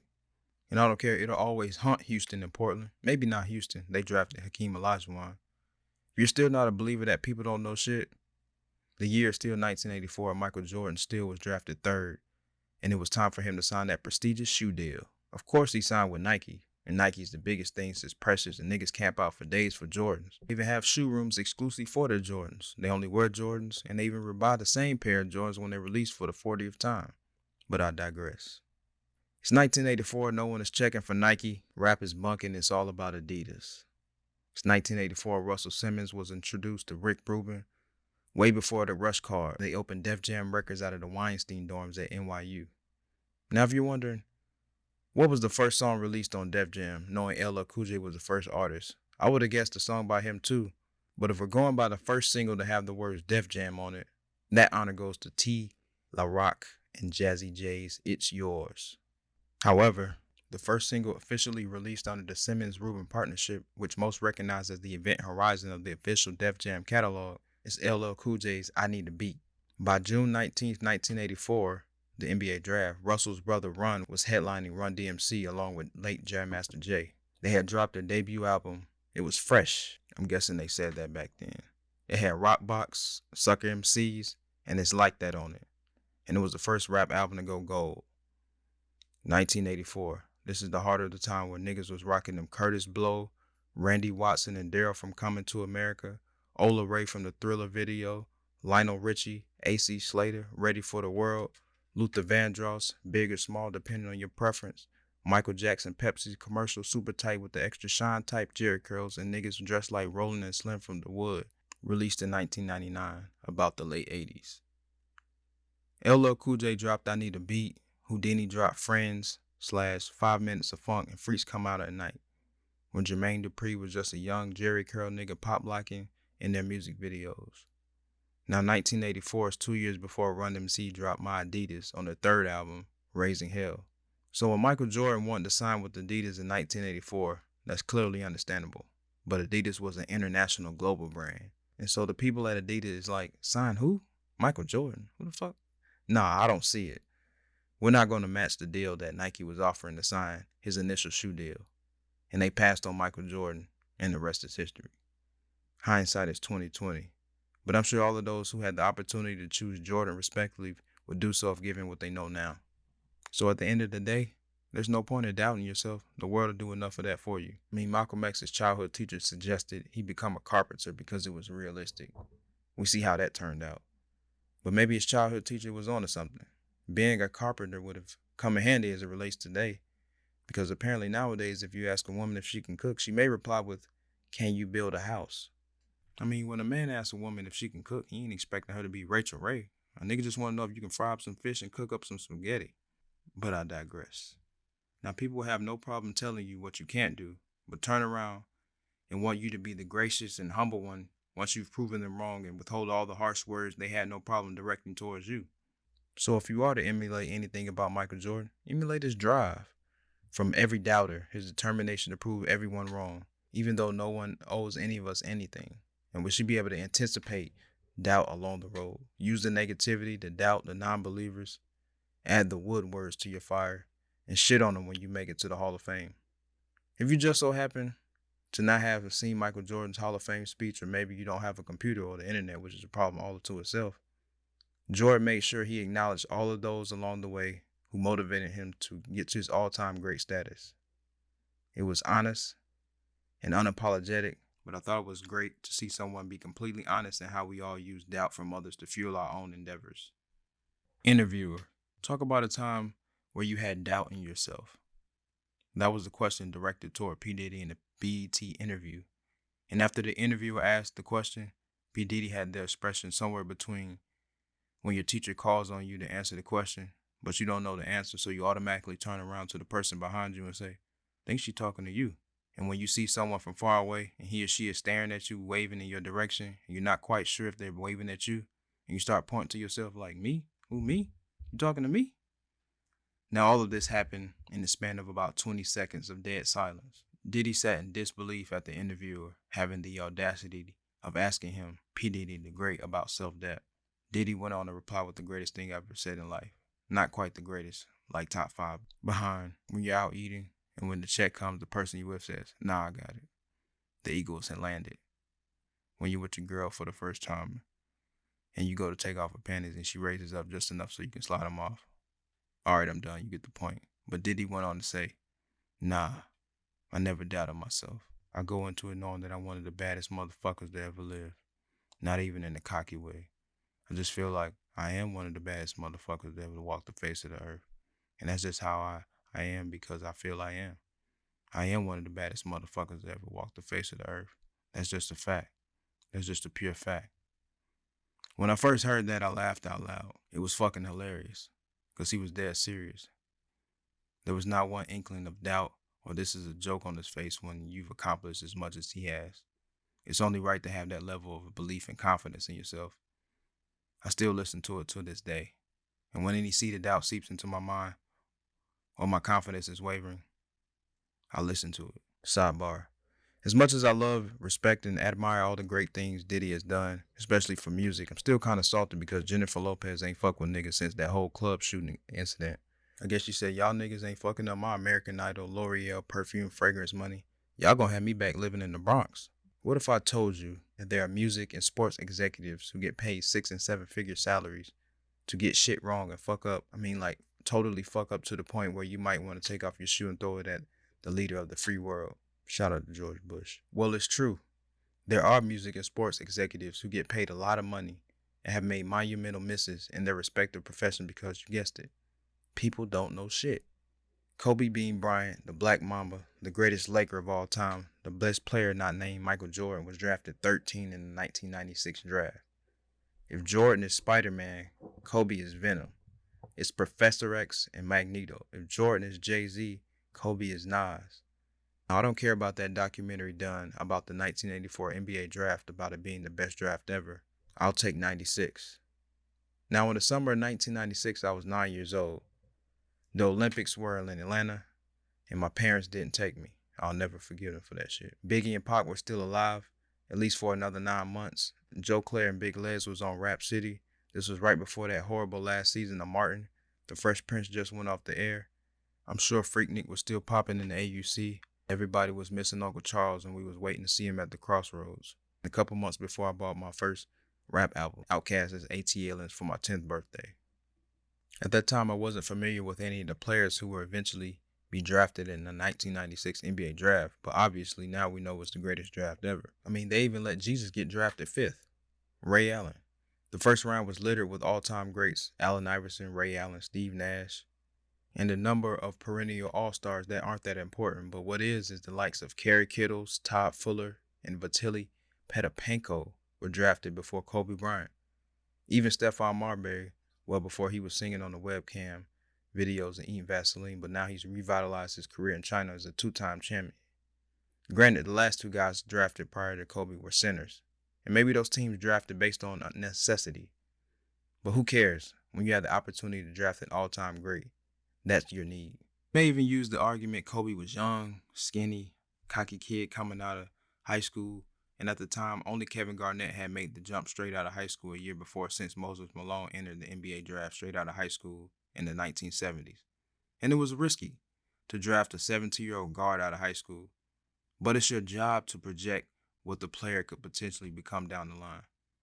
To make matters even worse, he wasn't even drafted by the Los Angeles Lakers. He was drafted by the Charlotte Hornets, then traded for Vlade Divac. People didn't know the draft Kobe hired at the 13th pick. They didn't know to sign Nelly, who struggled to get a record deal with songs Country Grammar, EI, and Batter Up on his demo. That album just went on to sell over 9 million copies, and it's one of the top 10 selling best rap albums of all time. I'm sure growing up, nobody would have imagined that James Earl Jones, who had a stuttering problem so severe he couldn't introduce himself to house guests, would become one of the most recognizable voices in cinema, win 3 Grammys and 2 Tony Awards for The Great White Hope and Fences. He played Darth Vader in Star Wars and Mufasa in The Lion King. Someone decided to draft Darko Milicic before Carmelo Anthony. The entire NFL decided to pass on Russell Wilson because he's 5'10", and he wasn't drafted into the 3rd round. He made 2 Super Bowl appearances in his first 3 seasons, the first black quarterback to start in 2 Super Bowls. It's hard to believe in any rapper, let alone 9 in one group. Who? Just Method Man, Ghostface Killer, Raekwon, The Chef, RZA, GZA, Inspector Deck, Master Killer, You Got Capadonna, and No Dirty Bastard. Who thought that would work? Who thought that it would even make sense? Pretty sure people thought Quincy Jones didn't know what he was doing when he decided to give the lead role on a primetime sitcom for NBC television to a rapper who never acted before. This rapper only became one of the highest grossing box office actors ever in Will Smith. I know people thought the Williams sisters' dad was crazy. He might be a little, pushing these 2 little black girls from Compton to play tennis. No one probably thought Calvin Murphy would last in the NBA, let alone 13 seasons, and is the shortest player in the NBA Hall of Fame at 5'9". Who thought Morris Chestnut would go from just being black-ass Ricky in Boys in the Hood to where he was trying to run his way to a full athletic scholarship at USC after making a 710 on his SATs, which is just embarrassing, and later come back to life to be a sex symbol as Lance Sullivan in Best Man and the Best Man Holiday, and end up with the all-time rushing record? Won't he do it?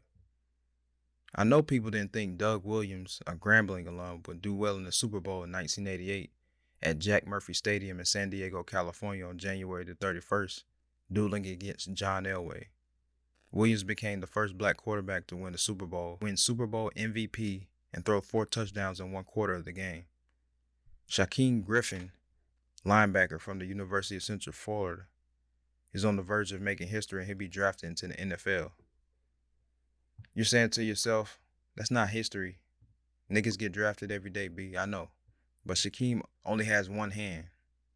While his mother was pregnant, he developed amniotic band syndrome, a prenatal condition in which a strand of amniotic membrane can wrap around and essentially strangle a fetal extremity, causing deformity that often results in amputation.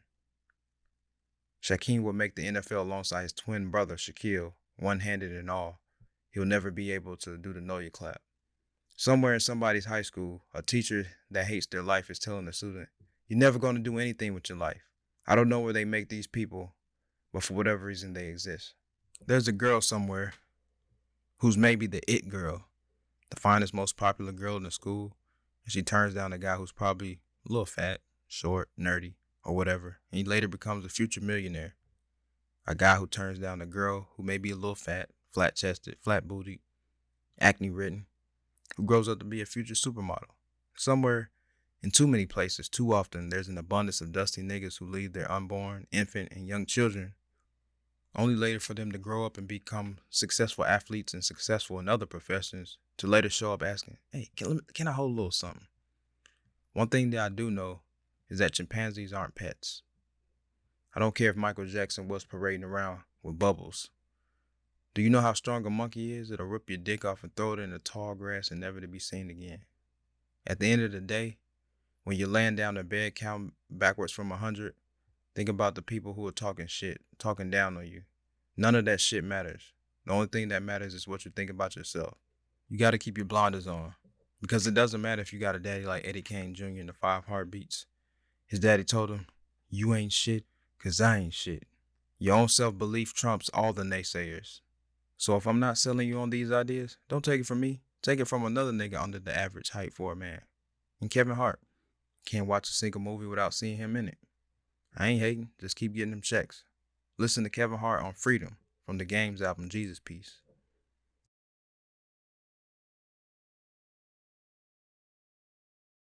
Chapter 11. You can live through anything if magic made it. Definition. No one's life is absent of adversity, but we're all more resilient than we think. Kanye West, Can't Tell Me Nothing. Graduation. Interception, interception, interception, interception, incompletion, touchdown. That's the stat line for Russell Wilson in the 2015 NFC Championship game when he targeted wide receiver Jermaine Kearse. I mean, this N-word only because Russell Wilson seems like a good dude. But nevertheless, this N-word was playing like shit. Like one of them replacement players. Like horrible. Like past horrible. He had more picks than completions. He had 3 interceptions and 0 completions at the end of the first half. And the defending champion Seattle Seahawks at home were down 16-0 at halftime. There aren't enough 4-letter words to describe how bad he was playing. It was that kind of bad that the inner conspiracy theorist in me began to show himself saying, this nigga throwing the game. Shit, I threw my hands up, rolled on the floor. I started throwing everybody else's stuff all over the house because I'm not throwing my own shit. And I had my paper and pen ready to write a letter to Commissioner Goodell about this league of his where players throw football games because Goodell forgives. I don't. You see that? I took God forgives. I don't. Rick Ross album. Man, fuck y'all. Maybe I didn't do that last part, but if you watch the game, you understand my frustration. A couple of times while watching the game, I had conceded that this game's over. And well, at least they won a championship last year. But so often I would see a sideline camera shot of the Seahawks bench and the players seem relatively calm. Because if I have to say it again, this N-word was stinking that female dog all the way up. Hi, Sierra. Eventually, as the game unfolded, it got closer and closer to the end and the ball started rolling the Seahawks' way. A big catch here, a 3-and-out there, an onside kick recovery, and they were right back in the game. With the game up for grabs in overtime, Wilson threw the game-clinching touchdown to Kearse, his only touchdown pass of the game. I, like anyone who watched this game, including the fans who left third and couldn't believe what they had just witnessed. These are deemed classic games. Sports fans love these type of games. The emotional roller coaster, the ups and downs, seemingly left for dead. The inconceivable victory makes for great television. The drama, we all love it when it's on TV, when we can watch it unfold from the sidelines or from up in the stands. This is what I love about sports. It's the never give up mindset and spirit that is instilled.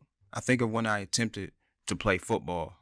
Stressed on attempted. I stopped going to spring practice like the coaches wouldn't see me walking in the hallways at school.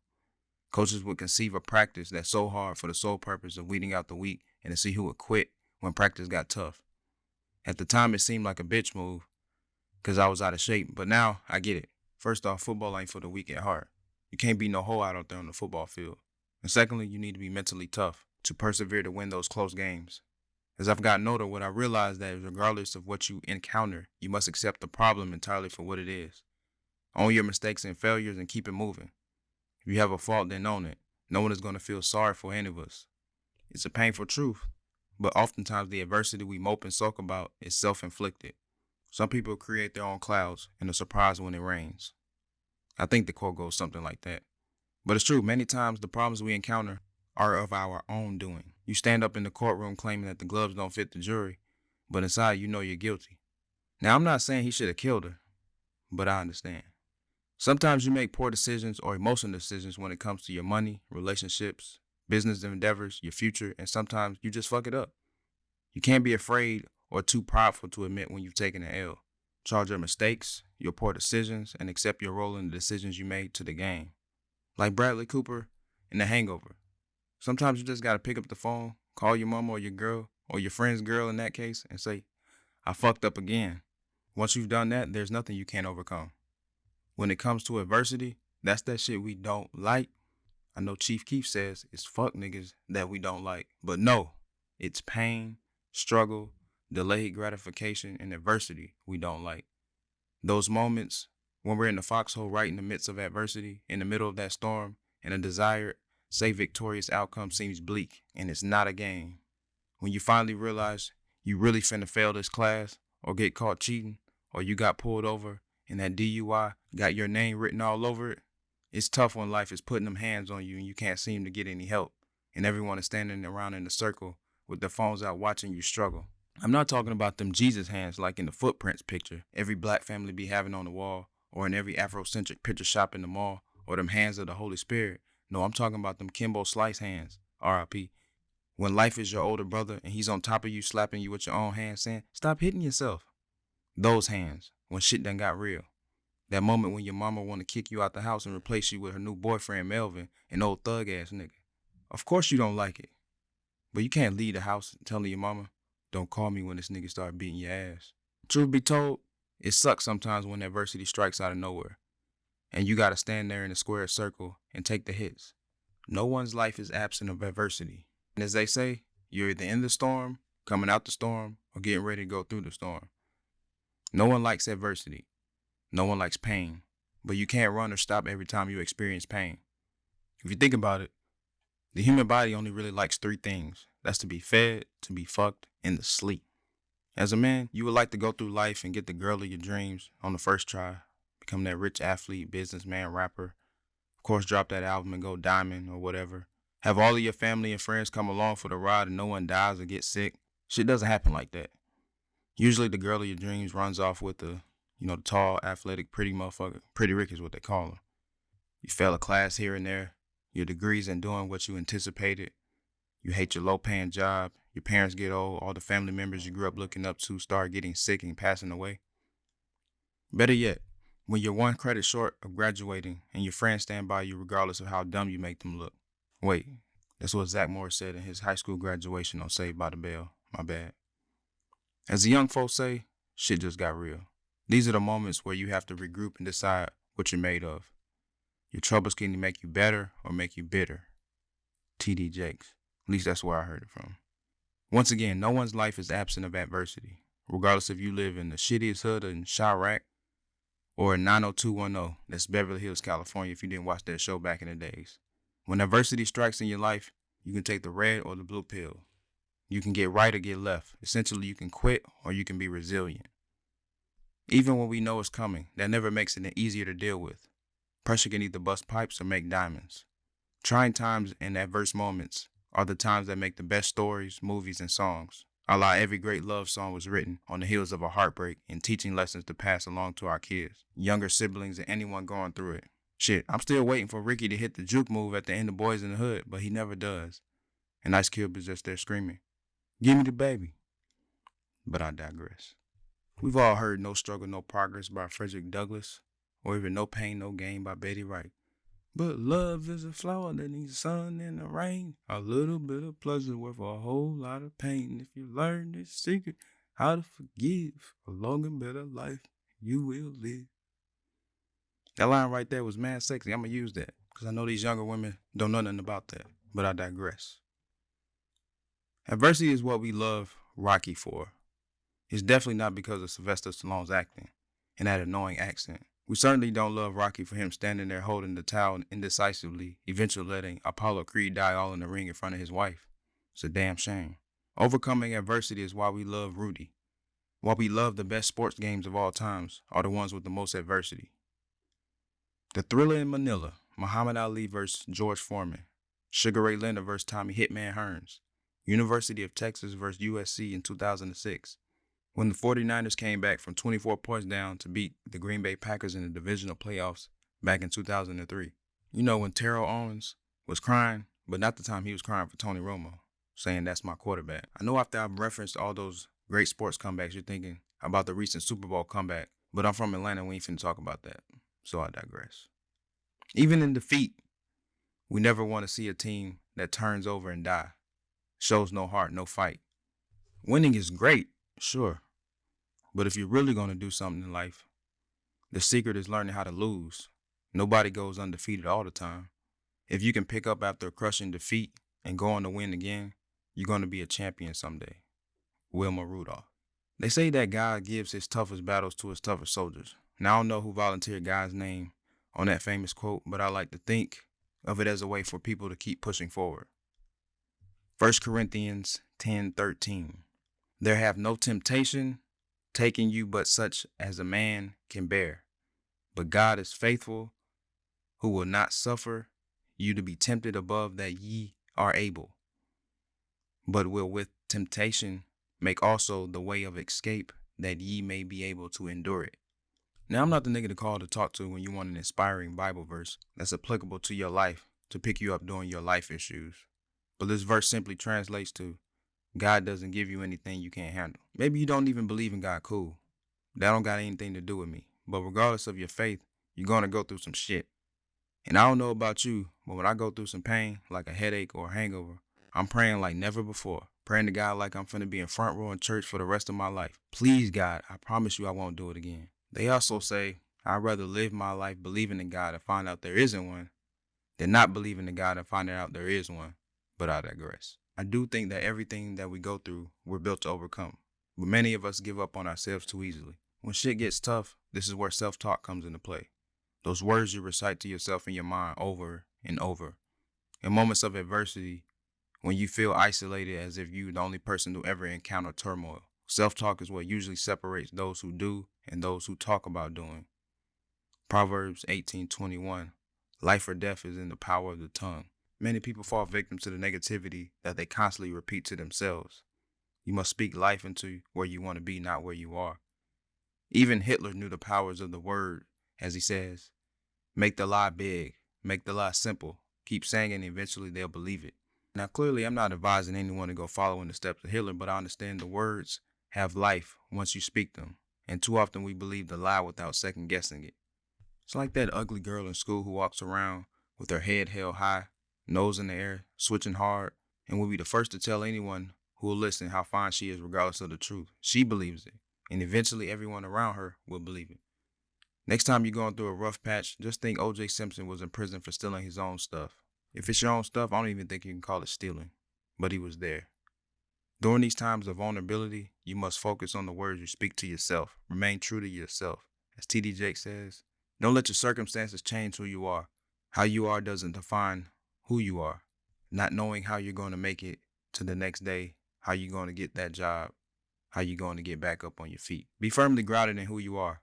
We all know it's easy to speak positive words and be self-assured when you're riding on a full tank of gas with a pocket full of money and all the bills paid. Your focus should be on who you are, because who you are will determine how you will respond during these obstacles. Knowing you're built for any obstacle will allow you to rise above your circumstances, because at the end of the day, you don't want to be that guy years down the line and you become a wankster. Damn, homie. In high school, you was the man, homie. Fuck happened to you? 50 Cent. On the flip side, shout out to Freeway, of adversity is resiliency. The ability to bounce back, shout out to Big Sean, from tough times. Being open-minded and not knowing how you'll get there, but being firm and knowing you will get there. To get to the other side sometimes is like being Andy in Shawshank Redemption, when you gotta crawl through 500 yards of shit just to get to freedom. All of those insightful, inspiring words in that Donnie McClurkin song, We Fall Down. Even the part of the song where he refuses to separate and properly enunciate the words but and we. You can go back and listen to for yourself. I cringe every time I hear it. He says more of a but twee, get up, but I digress. Without being resilient and not dwelling on mistakes, unforeseen obstacles, failures, bad decisions, just moving forward in life, none of us would be here, and our predecessors who've inspired us would have all succumbed to their circumstances. Denzel Washington spoke about failing forward while at Penn University commencement ceremony, where one of his children graduated from. He conveyed a message of continuing to push forward, trying new things, and pursuing your dreams, because at least if you're continuing to try, even in defeat, essentially, you'll fail forward. Many people don't know that Denzel Washington flunked out of college at 20 when he was a medical student. And while working at the Boys and Girls Club, he put on a play for the kids, and one of his coworkers mentioned, "Hey, you're pretty good at this." And that was enough for him to pursue his acting career. In our pursuits in life, we must demonstrate boyish resiliency, where regardless of how hard we hit the ground, we get up off the ground in 5 minutes like nothing ever happened. The thing that we often lose as adults is that boyish resiliency that we all had as kids. Just think about how fast you bounce back up after Fat Tony pushed you down on the concrete, or when you fell face first in the wood chips and shit after getting pushed off the jungle gym. Resiliency. Because without it, how does P. Diddy come back from that bad follow-up second album, Public Enemy #1? How does Kevin Hart rebound from all those failed sitcoms and Soul Plane and that bad movie with Usher in the mix? I watch it every time it comes on, though. How does Kanye come back from putting George Bush on blast on live TV, or about Taylor Swift? He was telling the truth in both cases, but I digress. How does Jamie Foxx turn in the performance of a lifetime with Ray after the horrible movies Ride and Bait? How does Magic Johnson become more recognizable for being a highly successful businessman post-NBA career, as he owns a bunch of Starbucks, Burger Kings, ownership in the Dodgers, and a myriad of other companies after that forgettable late night show, The Magic Hour? Sidebar. Oh, I feel like most of this generation, if Magic Johnson outlives me, God is childish, but I digress. How did Eddie Murphy regain his status as the comedic icon after Pluto Nash, Showtime, I Spy, and Holy Man? How does any man rebound after not being able to get it up with his girl? They say tell the truth, shame the devil. Because as a young black man who's been pulled over by the police multiple times, I busted my face open on the tile floor, causing me to get 16 stitches, falling asleep at the wheel twice, causing 2 car accidents. I'm driven through a flood and almost capsized. Nothing has scared me more in my life than not being able to get it up. Nothing hurts more than having a woman ready to go and your dick is hunched over like a slinky. But I digress. Moving forward, how does your uncle's new wife regain the family trust after fucking up the potato salad? How does Mace keep hopscotching between the church and these bad attempts at reviving his rap career? How does JoJo come back after falling out drunk on stage? How does Will Smith rebound from Wild Wild West and that bad Switch record? How does Mariah Carey come back after Glitter? After Murder Was the Case they gave him, Snoop Dogg still gave us some bangers. Kobe after Colorado. How Chris Brown came back after Rihanna to bring us one of the greatest records of the past 10 years. And the closest thing to a male anthem in Loyal. How does any of this happen, you ask? Resiliency is the answer. But goddamn it, if Eddie Kane Jr. of the Five Heartbeats can overcome being a junkie, being shot, and having Flash take his lead singer role during his junkie days to singing for the Lord, then any of us can make it. The ability to rebound from your down moments is what really makes your enjoyable times in life great. You can look at your Uncle Charlie Wilson's comeback story, Hey girl, how you doing? My name is Charlie. Last name Wilson. Yeah, that guy who wants to take your girl out. Or maybe the guy who sings, I just want you to know that you are really special, on Snoop Dogg's Beautiful Not Named Pharrell. That's for the young folks and all the old heads know him as the lead singer of the Gap Band from the 70s and the 80s. GAP stands for Greenwood, Archer, and Pine Streets in Tulsa, Oklahoma, 3 of the main roads in the Black Wall Street. It was the premier affluent community in the early 1900s, thus the Gap Band song, You Dropped a Bomb on Me. And being Oklahoma was Indian land, so when blacks marry Indians, they can get those 40 acres and a mule Spike Lee be talking about. But you can get the book or you can YouTube it. Wilson was blackballed from the music industry by a manager after attempting to get released from a publishing deal, which spiraled downward into homelessness in the mid-90s. He slept on the streets using a brick for a pillow, a cardboard box, and the shopping carts to surround him. On top of that, he developed a cocaine addiction. But he was able to get into a rehab program where he found his, to this day, wife, Maheen Wilson. And later, R. Kelly and Snoop Dogg helped revive his music career. Just like with Wilson, what I really appreciate about many athletes and musicians is a struggle that many of them have endured. Not the cars, chains, clothes, and hoes. Well, sometimes. They've shown a great level of fortitude, tenacity, and resiliency in overcoming hardships in their respective lives to achieve great things. I mean, I know we've all gotten tired of rappers who've gotten shot. But shit, have you gotten shot? 50 Cent got shot 9 times. Now he's worth over $100 million. The Game got shot 5 times. Shit, when I catch a cold, I'm wrapped up in the bed, eating soup, asking God, why me? I love watching East 60 on ESPN and Behind the Music, where you really get to see what is the driving force that has catapulted them into the success, the humble beginnings, the hard times, that they have persevered through. Most time it's the struggle, pain, and rejection, the adversity, that's gotten them to the place they are in life. A.J. Green, NFL receiver, came the loss of an important high school coach. Deshaun Jackson lost his father, who molded him into the player he is. LaShawn McCoy losing his grandmother and breaking an ankle as the #1 high school prospect. Eddie Lacy being displaced by Hurricane Katrina. Thomas Davis tearing his ACL 3 times and coming back. ACL tear in the knee is what ended the Hall of Famer Gale Sayers' career. He was the Barry Sanders before Barry Sanders. Sean Livingston completely wrecked his knee, tearing every ligament, and is an NBA champion with the Golden State Warriors. Gerald McCoy lost his mother before college. Navarro Bowman grew up not knowing he was adopted, and Patrick Willis grew up in very meager conditions with an abusive father. Adrian Peterson lost his brother as a child and had an incarcerated father. Brandon Marshall overcame a highly publicized battle with multiple personality disorder, and Victor Ortiz lost his father to suicide. Demarius Thomas, whose mother had never seen him play because she was in prison. Derek Anderson, former NBA player, overcame being homeless as a youth, is the author of the book Stamina. All of the aforementioned endured their circumstances and are successful on all-pro multiple millionaires in the NFL. I would have gone to high school at the same time as many of these guys, and I definitely used their current success and their circumstances they've risen above to regain my focus when I feel overwhelmed with my own struggle and pursuits of my success. It lets me know that things can always be worse, and even when they are bad, that I can overcome them too. At the end of the day, you have to be able to pick yourself up. Everybody has a sad story, and ain't nobody gonna feel sorry for you. We are all here, if you're from St. Louis or Memphis or something, to be inspirations to each other and help one another press forward out here in these streets. I am still facing adversities with Lee Daniels, who has ruined the word precious for me. I can't say it without picturing Gabby Sidibe. I want it back.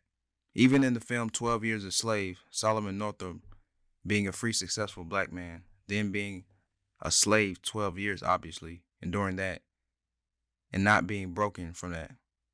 And my own resiliency is being tested right now as I continue to get back on my feet after losing my job while I got fired. Couldn't get employment, couldn't get food stamps. I sold my car some years ago while in film school in California.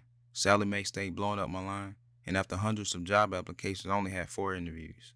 Going through that Shaquille Sunflower phase, I began to look like Martin while he was in that cult, as I didn't get a haircut nor shave for over 6 months. Now, luckily, I can't really grow facial hair, but I digress. At moments, I felt discouraged. I felt like I checked all my boxes, but I digress. At the end of the day, once you face your fears or realize it's liberating knowing you control your own destiny. You got to fight for the life you want, but wanting it ain't enough. You got to work. Damon Dash talks about the loss of his mother, who was his everything. He goes on to say it was the worst thing ever, but it also removed the fear. But his worst fear was realized, and that played a pivotal role in his fearlessness and relentlessness in business. While I was in California chasing that Hollywood dream, what I feared the most was being broke and having to come back home.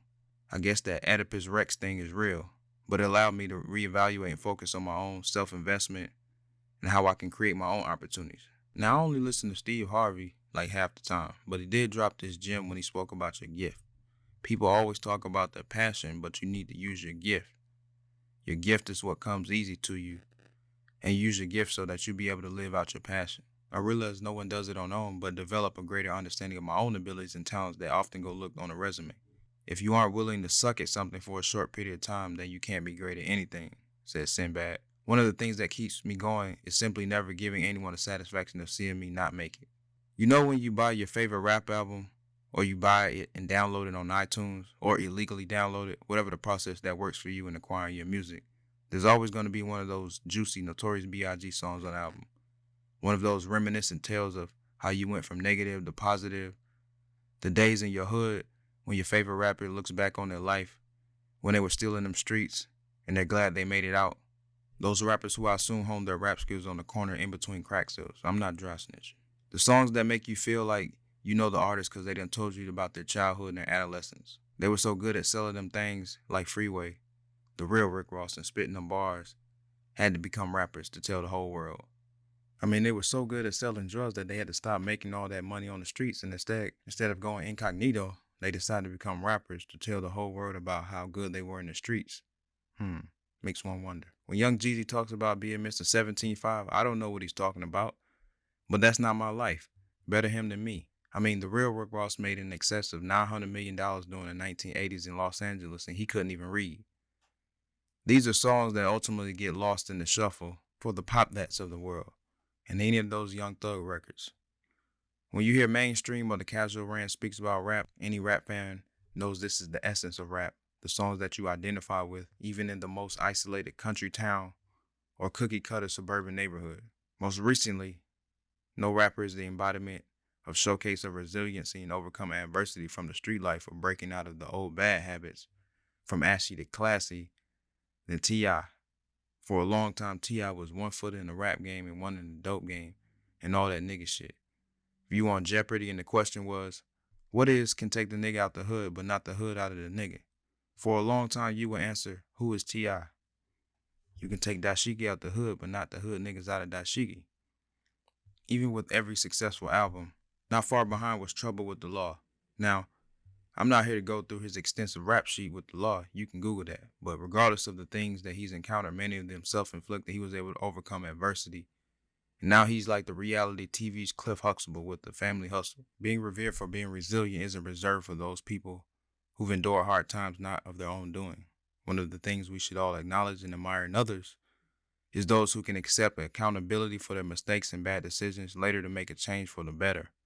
Oftentimes we only look up to those people on the surface who have kept their hands clean and haven't sold drugs or haven't been to prison. Now those are extremes for some people, but isn't it better to learn from those who've made the most mistakes? Isn't that why kids go on Beyond Scared Straight? Multiple spells in prison, loss of a father at a young age, growing up in a rough environment in Bankhead. As a part of my final semester in college, I was a part of a study following the residents who lived in public housing in Atlanta, who were being relocated as the city closed all the public housing in the city. Venturing in the Bankhead section of the city and having one of our own study participants pull a gun out when she answered the door really isn't what I signed up for. So let's just say I'd rather listen to T.I. rap about Bankhead. T.I. just one of the examples of someone whose life can be used as a cautionary tale of what not to do, but at the same time, a representation of that even when you fuck up, you can turn your life around. Along with T.I., there's DMX, one of my favorite rappers. Oftentimes, he's completely unpredictable and erratic, but always honest, insightful, and genuine. There's no faking the funk with X. If you want a nigga who's been through it all, go watch DMX's Behind the Music. That was some sad shit. I wish my mama would have dropped me off at a boys' home when I was 7, like what happened to DMX. This nigga has been through it all and done it all. He represents it all. No overnight success. His first album came out when he was 27, 28. He's had ups and downs with his career and personally. DMX has lived the kind of life that if you sat down with him and he told you all the things he's been through, you say, nigga, stop lying. One of those lives that anyone would love to look back on as an old grandfather, from fostering group homes as a child, being homeless, on and off drugs, almost beaten to death, impersonating cops, all types of shit. You sit down with your grandchildren and you seem like a superhero. Once again, it might seem questionable on the surface to look up to someone like DMX, but those artists who give so much of themselves in their music oftentimes go through the things so many of us don't. We all have those Plaxico moments in life. You know, Plaxico Burress, former NFL star, shot himself in the leg after carrying a firearm into a New York City club and eventually was sent to prison, not for shooting himself, but endangering others, and the fact that New York has a mandatory sentence for carrying guns. Those moments in life when you shoot yourself, figuratively speaking, of course, and you can only blame yourself for the bad decisions that you made. But sometimes we never know in what manner we will face adversities. It may be due to your own self-inflicted wounds, pun intended, or some external influence. But you can't be conquered by your circumstances because you're going to get beat. But don't get used to defeat, because in life you can get used to anything, even the worst of conditions. Just as the old man in Shawshank Redemption, he got so used to being in prison, he committed suicide once he was released. When you're up and everything is all peaches and cream, everybody loves you, but as soon as you hit the little rough patch, niggas forget about you faster than Fast and the Furious Tokyo Drift in the Fast and the Furious series. Or forget about you like you didn't remember P. Diddy was in Monsters Ball. All you niggas remember is the Make Me Feel Good scene. So when life's got you down for the count, your pockets is empty, bills is on high, your girl is on your last nerve, remember what P. Diddy said. No, not when he said, you know I like nasty girls. Not when he asked that girl on Notorious B.I.G.'s Me and My Bitch, would you kill for me? And when she reluctantly said yes, he responded with, "Fuck took you so long, motherfucker?" Not even when he said, "From the first time I laid eyes on you, you almost made a nigga bust on himself." Or when he said young, black, and famous with money hanging out the anus. Not even when he was talking about moisturizing his situation, preserving his sexy, while using that proactive acne cream. But when he said in the movie Notorious, "What don't break a nigga will make a nigga."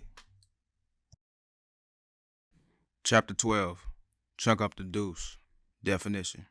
You can't grow a tree in a flower pot. Sometimes what you want, you can't find where you at. Lil Kiki featuring UGK and Paul Wall. Loved by few, hated by many. You ever know a nigga that'll drive 45 minutes, even an hour, all across town just for some pussy? But when it comes to taking a chance, a risk for an opportunity, a job or a business endeavor that just happens to be out of the way, he's the first one to say something like, "Nah, man, I ain't driving all the way out there. I'll go up there and use up all my gas." Well, if you're that guy, I half-heartedly apologize for putting you on Front Street, but it had to be said. Because there's too many N-words that just refuse to leave the hood, the block, the city, whatever you call it, to do anything. It's just pretty sad, too. The last thing you want to be in life is that nigga who's never been anywhere. Sure, there are people who lived in one place their entire life due to unfortunate circumstances. I ain't talking about them. Don't be like Teddy from ATL, who never been outside of 285 and proud. I'm talking about those niggas who are quick to say, "Nah, I'm cool. That's not my style. I ain't going there." Because of this reason, or that place got them type of people. For anybody trying to pull themselves up by them good old bootstraps, you're going to have to go out and explore. Venture away from what you're used to. The thought of being confined to one zip code, one metropolitan area my entire life is sickening, like the thought of anything with mayonnaise. You don't want to be that nigga that's like Jody and Baby Boy, fighting, scratching and hollering about how you ain't got to leave your mama house. Sure, sometimes you fall on hard times, and you find yourself back at home at your parents' house. It happens, trust me. Especially when you're young. I know a lot of N-words don't want to go to college, even more can't afford college. But shit, no one really can afford college. According to the College Board, the average cost of tuition and fees for the 2015 school year was $31,231 at private colleges, $9,139 for state residents at public colleges, and $22,958 for out-of-state residents attending public universities. Shit, I don't know about you, but I don't know nobody who can drop $9,000 out of pocket for tuition if you go into an in-state institution. That didn't even include room and board, food, and books. College costs more than most jobs pay annually, but I digress. Shit, I went to college in-state, had the Hope Scholarship for about 2 semesters before I got caught up in the life, college life that is. By caught up in the life, I don't mean late nights in the library studying, which I never really learned how to properly study. I mean just trying to be all up in the mix, being that I didn't go away for undergrad, so I was ripping and running up and down I-20, 5 days a week getting tickets, and chasing hoes I wasn't even fucking, but I digress. If you're into the ESPN 30 for 30 as much as I am, maybe you saw the feature on Randy Moss called Rand University. Now, before I actually watched it, I just assumed it was called Rand University because Randy Moss was that good and he owned the town he grew up in. In actuality, not so much. Well, yes and no. For those who didn't watch, spoiler alert. It's called Rand University because, for one, the town is named Rand, West Virginia. And secondly, because the local gas station is where all the high school athletes who never left hang out. In each year's graduating class, many of them are going to Rand University and become one of them niggas that just drink, hang out on the block, and reminisce about high school. Now, I'm not here to judge. I don't know all of the circumstances that keep niggas in that environment or why so many of them seem content on that being the end of their story. But the point is, never leaving home can become a phobia, and you ain't even know it. If you never go anywhere, one day you're going to be sitting at home and your life's passing you by and you keep procrastinating about how I'll go to school next year. I hated those commercials too. You don't want to keep doing the same exact things for the entirety of your life. It's like actors and actresses who don't want to get typecast and play the same characters over and over with a different name. Unless you're Fred Joe Starr, who has managed a pretty decent acting career playing the same variation of an angry New York nigga in everything I've ever seen him in. From Moesha, Sunset Park, Save the Last Dance, Strapped, Ride. But more power to him. Keep getting them checks. I'm sure the desire to leave is paramount, and oftentimes whether or not someone leaves their neighborhood is financial, but being broke ain't never stopped nobody. There's nothing worse in life than wasted talent, said Lorenzo Robert De Niro to his son Calogero in my favorite all-time movie, A Bronx Tale. That also has a supporting role by a young Tara Hicks, who was DMX girl in Belly, the chocolate girl with the big titties and the even bigger mouth. But I digress. There's nothing worse to see someone with all the talent in the world wasted in the hood or fall victim to the hood they grew up in. Sure, I love to watch those documentaries of street basketball legends who never made it. But if you have the opportunity to not be that guy, then don't. If you're just as fascinated as I am, then the cautionary tales of Demetrius Hook Mitchell, Earl the Goat Manigoat, Pee Wee Kirkland, Lenny Cook, Len Bias, and countless others you know who live down the street from you who are destined for their own respective Rand University. If you happen to be in one of those crime-ridden communities, hopefully you can show the brotherly love and guidance like Derrick Rose, Tyreek Evans, Isaiah Thomas, who all had brothers who provided an incubator to keep their younger, future NBA star brothers from the streets. I'm no historian, but leaving an impoverished environment for greater opportunity is basically what the Great Migration was all about. Poor and disenfranchised black folk from all over the country south, from ain't shit Texas to even less shit South Carolina, moved to the Midwest and Northeast to work in them factories like Eminem on 8 Mile. From 1916 to 1970, so probably somewhere in there, your kinfolk made the trek. Now, in my family's case, they left Mississippi for Detroit. Detroit, why you ask? I don't have the answers. At the end of the day, a tree can't grow in a flower pot. Hope you marinate on that, interpret it, and apply it to your own life. And I wish I could remember where I heard that to give its proper credit. But since the rightful owner is not present, I'll take this quote home on my behalf. I hate to leave you hanging with half the information. Maybe you want to pass this quote along to someone. It's like when someone says, Mike got the hook up on the shoes. And I say, Mike who? And then they say, you know Mike. And they put greater emphasis on Mike and go on to say, Mike. You can't do anything with this information. But at the end of the day, regardless of where you are, where you live, sometimes you just got to chunk up the deuce to your hood and bounce. You can sing deuces like Chris Brown on your way out. To be honest, most of the people who you live in close proximity with don't even like you. They just tolerate you. Go where you're celebrated, not where you're tolerated. And no, I can't tell you who said that first either. But the closest to you are the people who still bring up the fact that you peed in the bed past the age of 10. No, I'm not talking about me, but I might be. Don't judge me. You'll learn as you venture out on whatever path that you set forth sometimes. It's the people who barely know you who encourage you the most. This is when that people want to see you do good, just not better than them comes into play. Now, I know I got that from Instagram. Too many times, if you're that one person who finally decides to take a risk and leave the comforts of your neighborhood, it's often those around you who will be the quickest to discourage you. It's like in Menace to Society, when Old Dog was calling Kane a sucker for going to Atlanta and leaving the hood, or when Nino killed G Money, or when Rico turned and killed Money Mitch. Now, when I left Georgia for California, I didn't face any opposition, but the only trouble was I had never been to California. I had never been west of the Mississippi at the time. The furthest I had ever been was Detroit, and no one brags about going to Detroit. I don't care what Eminem or Big Sean says. I was just excited. I was going to Cali, going to film school, to one day edit those Nike commercials that come on during the NBA playoffs. Size. I just knew it was going to be the palm trees, sunny days at the beach. I'd have Mexican homies like AC Slater, Richie Valens, and Oscar De La Hoya, and have a sexy compañera like Selena who would call me papi and make me arroz con pollo and empanadas. This is what I envisioned how all of California was until that super shuttle dropped me off in front of the apartment building I would be living in on that cold August afternoon in San Francisco.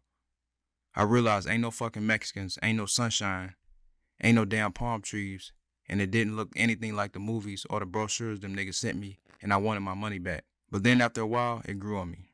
Despite the grotesque housing costs, I love the Bay Area, but I digress. It was cold as fuck in San Francisco, and there was a lot of Asians, and coming from Atlanta where ain't nothing but niggas, it was quite the culture shock. But it was one of the best decisions I've ever made. Sometimes you just gotta pick up and go and explore. It goes back to that Jay-Z line. I'm not a businessman, I'm a businessman. If you think of yourself as a business, the number one rule in any business is location, location, location. For any business to thrive, it must be placed in the right to maximize its full growth potential. Other than Walmart and McDonald's, I can't think of a business that'll have success almost anywhere. The world is much bigger than your neighborhood, and oftentimes, what you want ain't where you're at. You have to leave to achieve. Wait, don't go around saying that unless it catches on, and then make sure you give me my props. No journey is too great when one finds what he seeks. Now you may be thinking this quote comes from some great philosopher, some Greek philosopher, or an African proverb. But in this case, I do know the owner of this particular inspirational gem. It's none other than Prince Akeem himself. Yes, this comes from Prince Akeem, heir to the throne of Zamunda, from coming to America. Now he's probably King Akeem by now, and this is far from my favorite quote from one of the greatest films ever. My favorite quote might be, "You ain't never met Martin Luther King," or everyone's favorite, "Sex with chocolate." But just like Prince Akeem, sometimes what you want in life isn't located in your backyard, and you have to go out and find it. Speaking of going out and finding what you want, maybe them old hoes, hoes affectionately, from Waiting to Exhale should have emulated Prince Akeem's initiative. You have 4 middle-aged black women looking for black men, quality ones at that, in Arizona. It's the dumbest shit I've ever heard, but that's neither here nor there. I know you shouldn't live your life on what ifs, because if ifs were fifths, we'd be drunk every day. But just what if Tom Malano, born a slave, didn't fight as a boxer to gain his freedom and leave the U.S. to have success in England? LeBron had to leave Cleveland for Miami to get his first championship ring. What if Slick Rick didn't leave London for the States? He would get deported, but that's not the point. Josephine Baker was the first black woman to star in a major motion picture, Zuzu, in 1934, who refused to perform in segregated audiences in America. What if she never left the U.S. for Paris, where she became an international star? If good old Papa Joe Jackson never packed them kids up from 2300 Jackson Street to head for Motown, we'd have never gotten off the wall. Stephon Marbury didn't leave the NBA and the U.S., where his career presumably died, for China, where he's now a champion, a legend with his own statue in the museum. Shit, Deion Sanders left Atlanta for San Francisco to get a championship. Tupac left Baltimore for Cali. When the NFL told Warren Moon he wasn't good enough, he went and ripped it up in the Canadian League, then came back to play in the NFL. And one of the more sadder moments in cinema history, when Lil Ray Robinson lost his sight right after Lil George drowned in that damn laundry bucket. His mama put his blind ass on that bus headed for the School for the Deaf and Blind. What if Kanye and his mama never packed up that U-Haul van for New Jersey?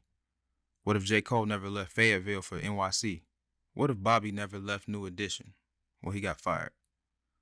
What if Pleasure P never left Pretty Ricky? I don't know about that one. Snoop Dogg left Death Row for No Limit. What if Matthew Henson never left to become the first black person to set foot at the North Pole? What if George Gibbs Jr.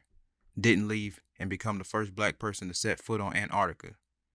And if Barbara Hillary didn't beat cancer to become the first black woman to reach both the North and South Poles? I assume you get the point. Sometimes you gotta get up, get out, and get something. Shout out to Outkast and Goody Mob. Or you could just be like Ashtray's dad and don't be a menace and not go anywhere and worry about anything because his mama take care of him.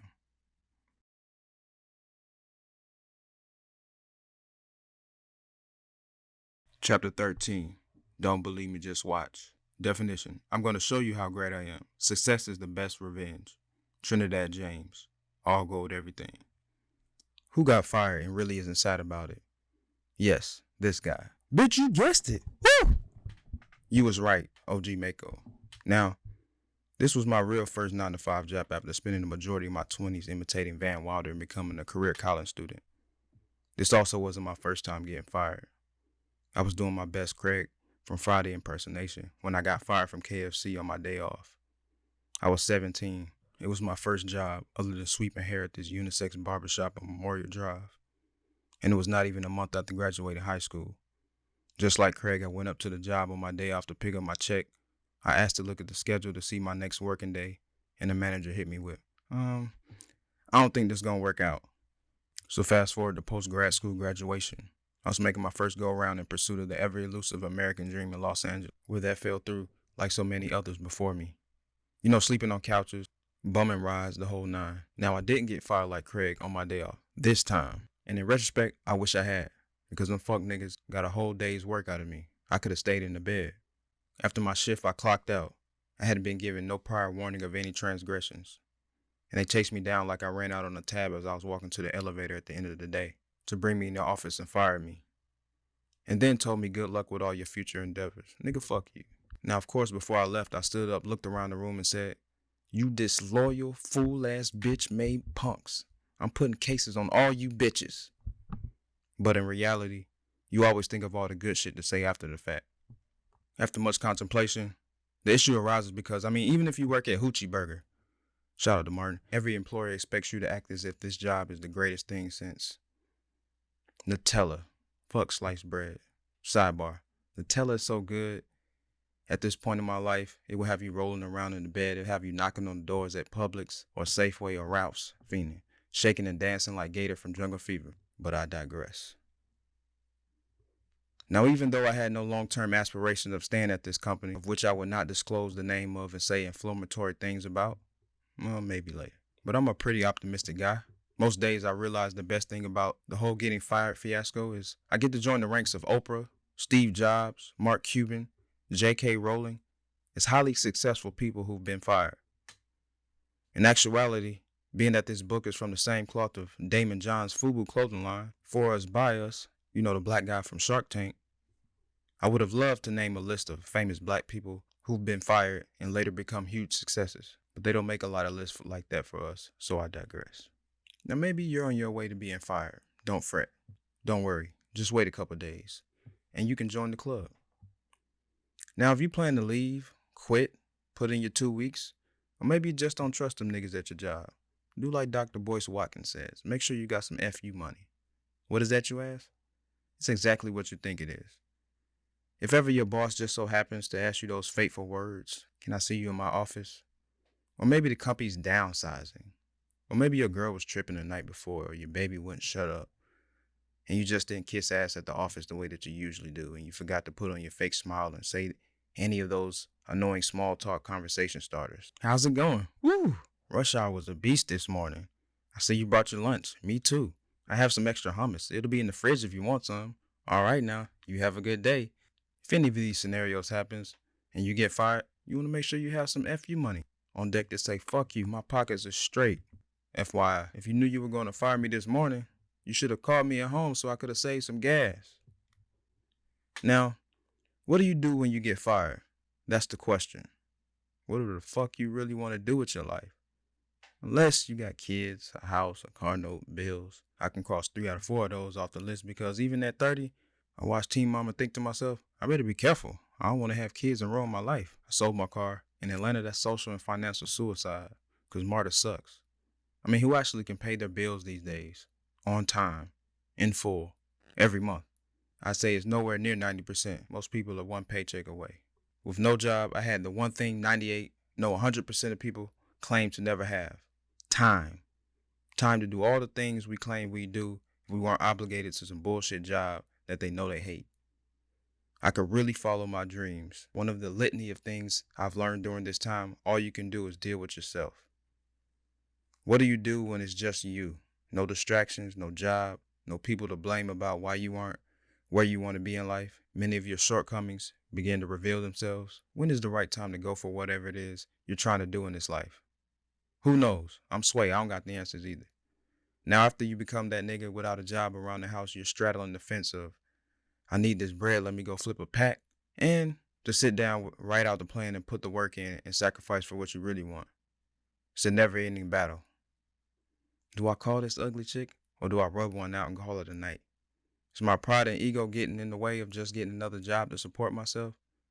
Did I really just spend the last 7+ years in college just to make under $30,000 before taxes? Now, I know there's no ego in getting this paper because I mowed lawns and worked for 2 men in the truck, built baseball fields, laid down carpet, worked at KFC, Burger King, CVS, swept up hair. But really, what quality of living does an employer expect you want to have on minimum wage? I mean, how should I look at any employer that pays an adult $10 an hour? You figure you wouldn't even get this job interview without a college degree and probably got more student loan debt than you making your yearly salary. Not to mention housing, gas a bitch, insurance. And this ain't even if you got kids. But I digress. Shit, broke don't even mean broke anymore. Niggas can't even get food stamps without a job. Bill collectors will call you and say, well, I know you're unemployed, but you should have some kind of money. Now, like Tito Lopez, I just want to make my mama proud of me, and get a job will help with that, I'm sure. These are the questions. Not to mention, I got turned down by Foot Locker, Trader Joe's, Bristol Farms, Macy's, and a bunch of other places. After sending in tons of resumes and applying for countless jobs, I had 3 interviews and nothing. I even flew back to LA for a job interview that I clearly didn't get. And when you're that nigga without a job, shit gets real. But when people don't see the work you're putting in, they assume it ain't getting done. I'm sure many would agree with me. Even if my old job asked me to come back, I would tell them to suck my... Never mind. All in all, through my time after being fired, I managed some productivity. The opportunity to invest in my future, get off the job treadmill, and have some time to myself and not be consumed by chasing the dollar is liberating. Ever-ending struggle of money versus passion. Very few people get paid off of their passion in life. It would be some days when I would go to work and sit at my desk and think to myself, I'm gonna shoot everybody in this motherfucker. I would realize the thought of being that one black person doing some shit we as black folk think only white people do by going to work and shooting at coworkers, that's what stopped me. Now clearly these are rationalizations from a nigga without a job, because I still got bills, but shit, they'll get it when I get it. Sure, I can get a job that pays the bills, affords me the house, the car, the food on the table for my future children, work for 30 years, if these niggas left any social security, and then retire. But what good is that if my kids have to start from the same place as I? If I can't work and create opportunities that afford my children the option of starting their careers in a position that's further along than mine, than sitting in someone's office like I did, then maybe I'm hustling backwards. Ideas, innovators, creatives make the most money. So when you're hungry and life gives you a tuna sandwich, you take that sandwich and throw it on the ground and step on it and say, I don't eat no damn tuna. Shout out to Miss Jerry. And straight from Jesus himself. Know your worth, because people always think they're doing more for you than you're doing for them. Won't be the last person to get fired, and it turns out to be the best thing to happen to them. So in case I don't see you, good afternoon, good evening, and good night. Wait, that was a Truman Show. They say every person has at least one book inside of them. And they also say the sequel is never better than the original. So I plan to prove and disprove both of these the next time around. So until then, peace, love, and soul.